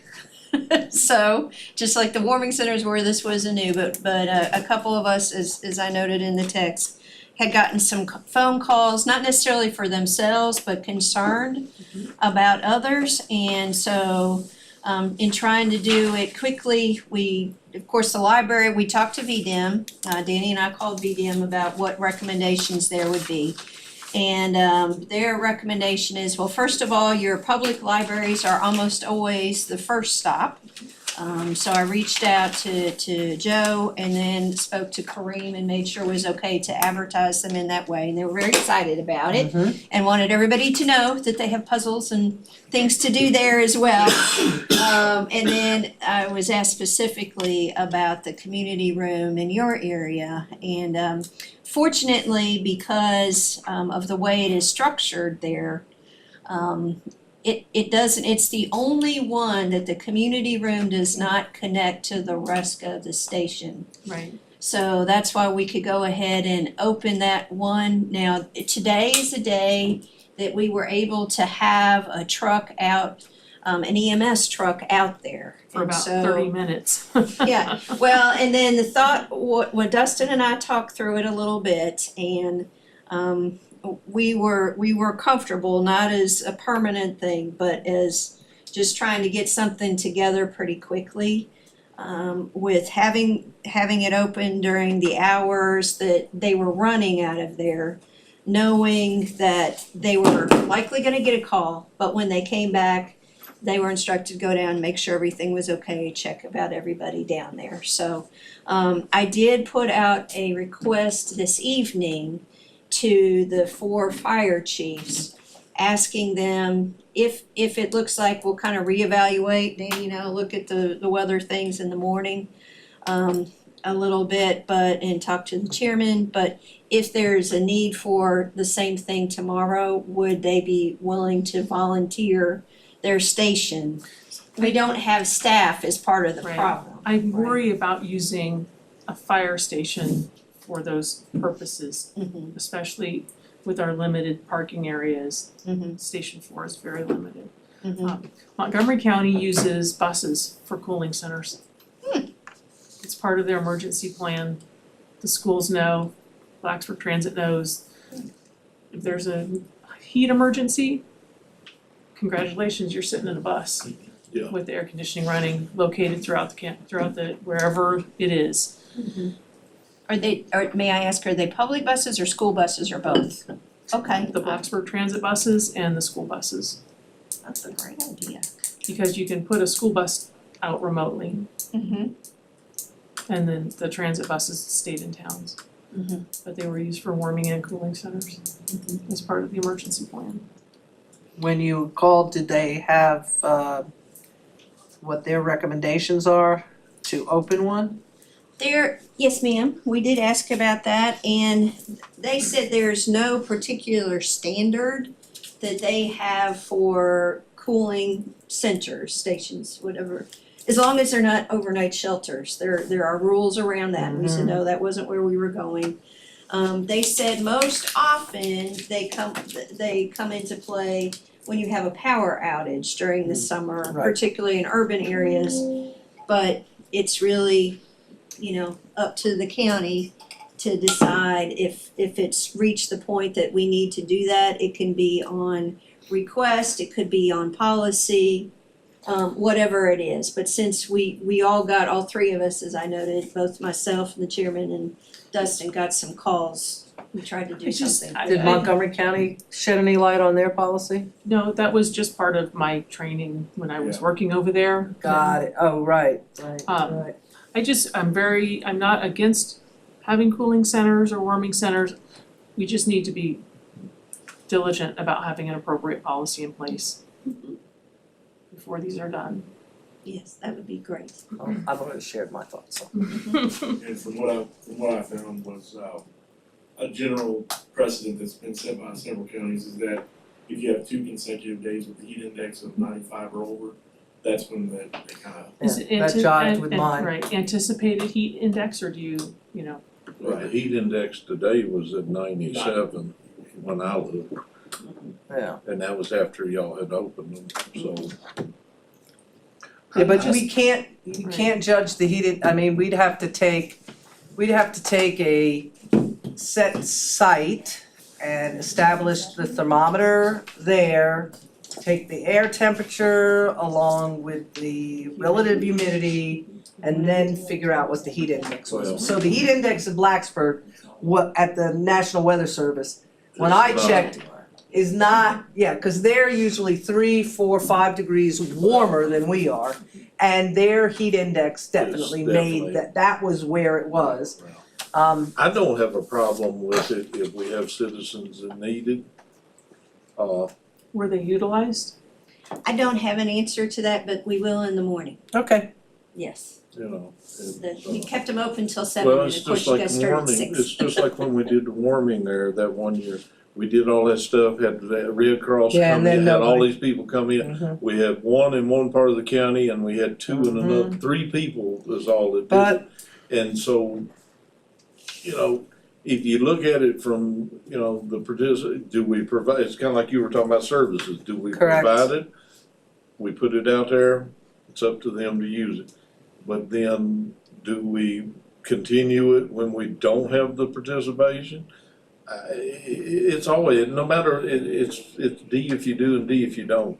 You're gonna get chewed out Yeah. if you don't have it out there available, and you're gonna get chewed out when you do have it available and nobody participates, you're Mhm. wasting all the resources. So, you Well, know, if I I don't might, know, well, the point I'm getting to, I don't know a set policy is gonna fit every instance anyway. The policy is more about how it's rolled out, who's responsible for what, so you're not calling the fire chiefs. Well, I'm You know, so okay with people that, know. but as far as whether we do it, when we do it, I think that's gonna have to be a case by case thing Right. versus setting in stone that it's, Right, that's not what I'm asking for, it's well, the no, policy I of how know, it but I'm is. just expressing, Right, right. you know, I think, I don't have a problem with who's in charge and who's handling and that kind of stuff. And that's not a bad thing to have anyway, in any situation we have come up. But, as far as saying, this is the cutoff line, we do it here up and not here down, but there may be instances where we need to do it even at a lower temperature. You know, depending on what's happening. or that's my opinion, that and $1.25 that'll get you a cup to put your coffee in. It may not even do that now, Yeah. but. Well, and I guess kinda to that point, you would note the 2 places that we picked and just pulled up quick was one that was already staffed and available. Right. And so at any point, you know, we can remind people, if you're feeling overheated, the public library is always available and would welcome your presence. And then the second is, again, we were able to do without having to really put out additional resources. But if it was something that was continuing and more pervasive, then to your point, I purposely asked folks the chiefs if they were able to volunteer their station, where in the ice storm, we were much more direct because the situation was Warranted.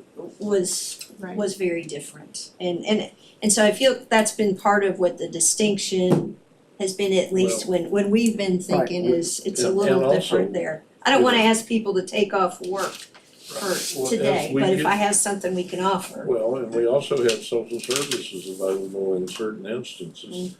But, you know, as we get into the hurricane season, we could have a hurricane come through, freak storm, knock the power out, then after it's gone, temperatures shoot back up to 90 and the power's out for 2 weeks. Well, and we're talking 90 degrees day and night when we get into July and August. It could be a situation where we have to activate the schools and actually have cots for somebody to spend the night. But again, it's a case by case. Well, maybe we can think about how I think about it, but haven't written it down, to your point, is there might be kind of like several levels. And this is the quick, relatively easy level, as opposed to if we've got a lot of people that are flooded out of their home, that's a whole different scenario. Yes, Power out. obviously. Then we initiate, then we go back to our schools, which is our, Right, Right. excellent. Well, that was board time, so I don't know if there were other board time items before I give a quick summary and head out. Anybody else got anything? Alrighty, well, we'll move on to whatever you got. Okay, well, and you have my update in your packet. A couple of things, I won't go through all them, cause you all are more than capable of reading. But did wanna chat with you a little bit more. Of course, the point is made in here about the library is always available and these are their hours, so because we distribute this to folks on a distribution list and I send it to constitutional officers, thought we could have it in there. The next item I wanted to mention to you all is we had a really good Teams meeting this morning. I thought it was good, in which the chairman, the vice chairman, and myself had time with the Secretary of Agriculture, Secretary Lohr, Commissioner Guthrie, who was the one that helped us get this orchestrated, and the VDOT Deputy Secretary, Jacob Mitchell, to discuss issues related to Floyd County. And it was just them and Floyd County, nobody else, for about 45 minutes. And some of the things that we went through, we kind of talked first about the agriculture-related issues, since we had the secretary. And Mr. Booth gave an impassioned plea, I think is the way I would typify it, related to flexibility in assessment of open land to encourage farming in open spaces. And there was a lot of discussion back and forth about how things fall differently if we have zoning and don't have zoning. And they don't necessarily understand when they're making some of these laws, the distinction and what happens. So we talked through that. Then we also talked a lot about VDOT issues, of course, road maintenance dollars, how limited they are, how many needs there are. We talked about the need for a focus on tourism-related roadways for repairs and maintenance. And that is something that is circulating more and more with some of the counties along the parkway. As where they start trying to amp up the parkway again, but all of our entrances have become not great, I think is the way to say it. Both Route 8 and Black Ridge and some of the rest of them. So they had some suggestions around that. Modification to the 50 vehicle rule was something that both folks spoke to very passionately. That really this should be something that's up to you all. And if you think it's important enough to be on the 6-year road plan, then that should be, and you get to decide if you have a 50 vehicle limit or not. So that was very strong. And I used Low Gap as an example. There you go. I mean, you got a 70-foot drop on one side. Yeah. It's one lane road. You know, school buses go through there, workers, everybody. Yeah. That's just one example of the roads in the county that need something done to it, but I guarantee you they don't have 50, anywhere near 50 a day. Well, just like I told them about DeHart Store Road, that would take very, very little dressing up. And then they could surface treat it on the rural rustic road. But because they got less than 50 cars a day, they can't get nothing done. I also brought up to them that they need to really pay attention, even though it's in Montgomery County, a section of road from Camp county Brook. line to Camp Yeah. Curry Brook. Yep. Because it was shut down, 3 hours last week? Yep. Because a tank truck turned over. Yep. And they was talking fatalities. I said, we've had multiple fatalities over. Yep. So, you know, he was making some notes that time, so he might. Hopefully, Yeah. hopefully. Well, anything that can improve that, They gonna yeah, have to do I know. something to shut us up. And I will say Joe Guthrie helped us out with the transportation people too. Yeah, good. Yes, You know, I mean, He did. he spoke up and talked about Yeah. his experiences with Pulaski and Yep. everything else, so. Now, Yep. Yeah. whether anything comes out of it, I don't know. Whether they listened, right? But they heard it. Well, good. So then, so that was most of that meeting. We also did talk about the roads of regional significance, since we keep pushing that on Baycore. The couple of other things I wanted to highlight is, we have continued to work about the tower up on the Buffalo end. And, Steve and I and Carla are still trying to figure out the best way to keep our option open related to the conservation land. It's a little tricky, but we're still trying to get work through that, but we actually hopefully have a better option coming forward. Mark went out this weekend and met with a group of residents, and it was very well received. And in fact, a couple of people who live in that community, someone who has been in healthcare and someone else who's been involved in utility work, talked about how important this would be. And so we're hopeful that community needs to take a vote to make sure that they're okay with it. But if it is, then that will be kind of the final linchpin to have all of the towers worked out. We have had, the title work has been done for the side up and check. Good. And they've also done the title work for the potential conservation property. Obviously, the other one is relatively new and not as certain, so we wanted to have a Yeah. vote before we spent any more money. Options are good. So the options, yeah, thank you very much, are getting much better, sorry, my phone. There's also quite a few things, kind of to Mr. Booth's point in here, about related to parks and recreation that you'll see.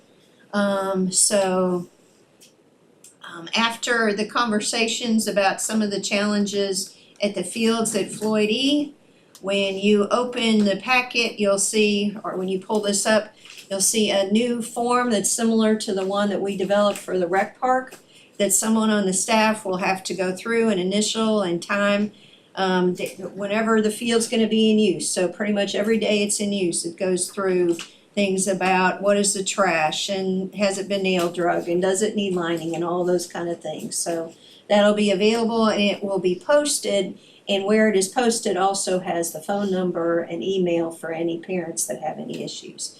We've continued doing that out at the rec park, so this just kind of adds a second facility related to that.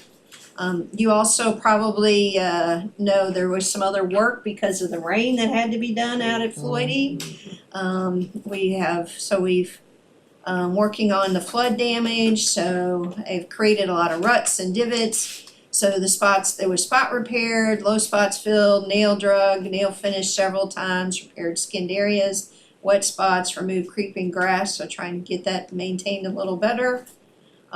You probably also heard that the little Buffaloes football efforts have been delayed until July 1. We agreed to that along with the schools because it's just too hot, and that combined with the water situation in a near town just didn't seem like the right thing to do.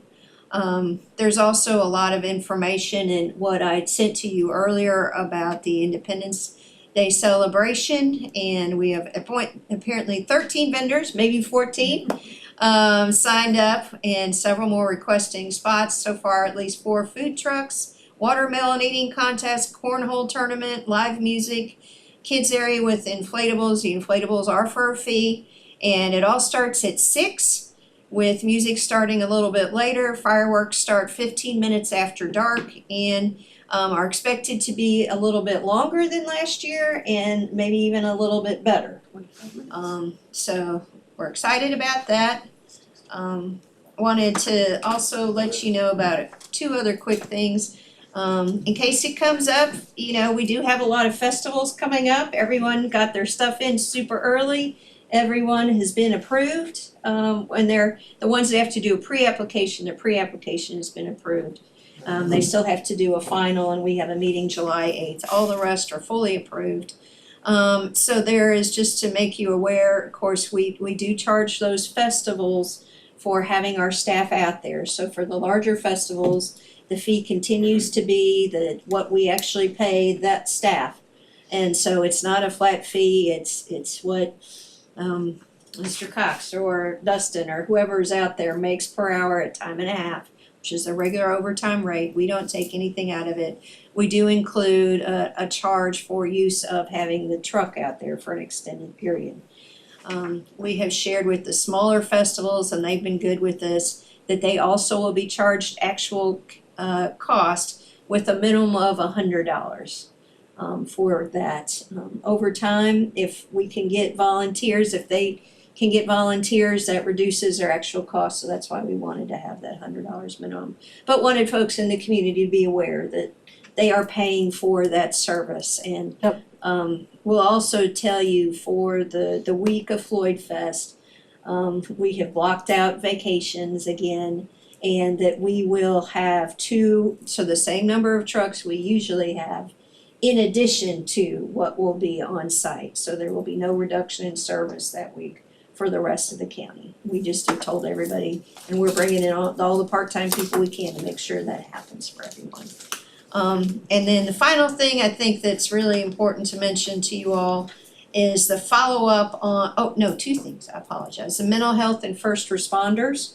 As you recall, when Dr. Patterson was here, there was questions about mental health and related to our first responders. So the sheriff, myself, and Dustin had a really good meeting, and there's been some follow-up even since then with Chris Taylor, who's the director of Community Service Board.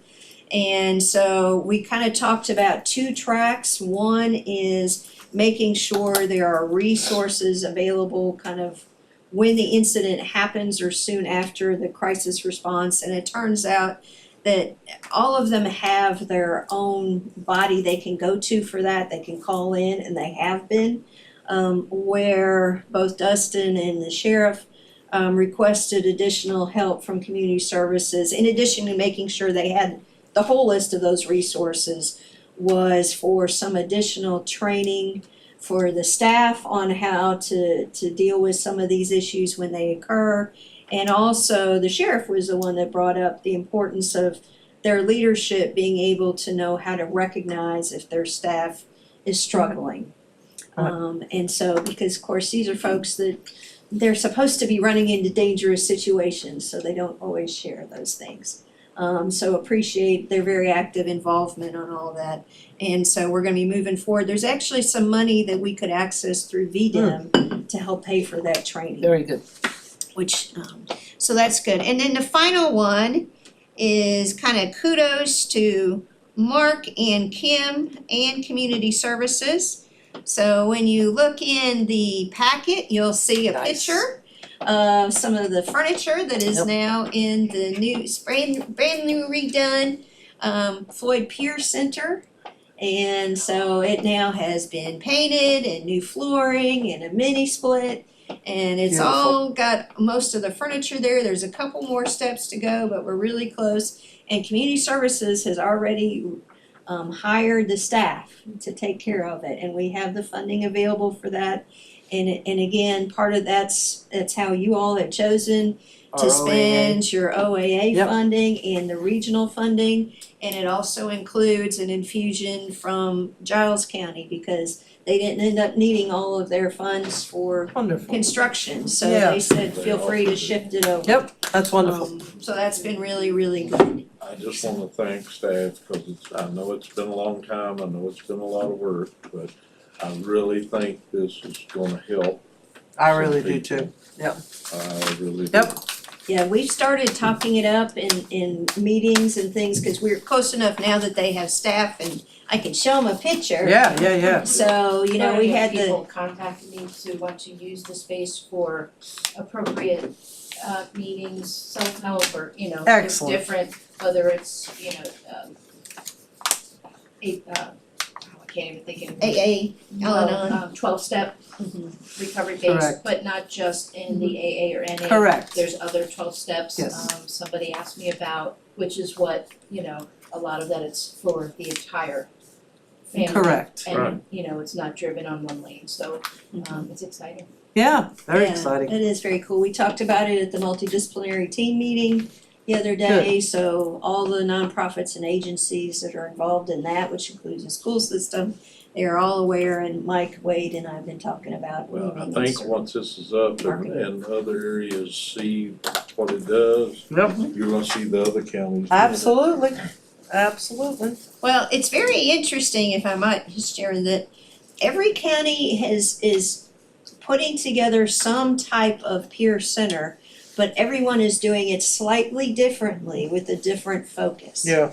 And so Yep. ours is unique in that at your instruction, community services is very clear that this is for the individual, but it's also for family members whose heart is breaking and Correct. having a hard time with, I have this loved one that's dealing with this situation. It- How do I respond? And that's unique amongst the It's not counties. just for the addict or whatever term you wanna use. Mhm. It's a It's referral for, source. it's for the family, the neighbors, the whatever.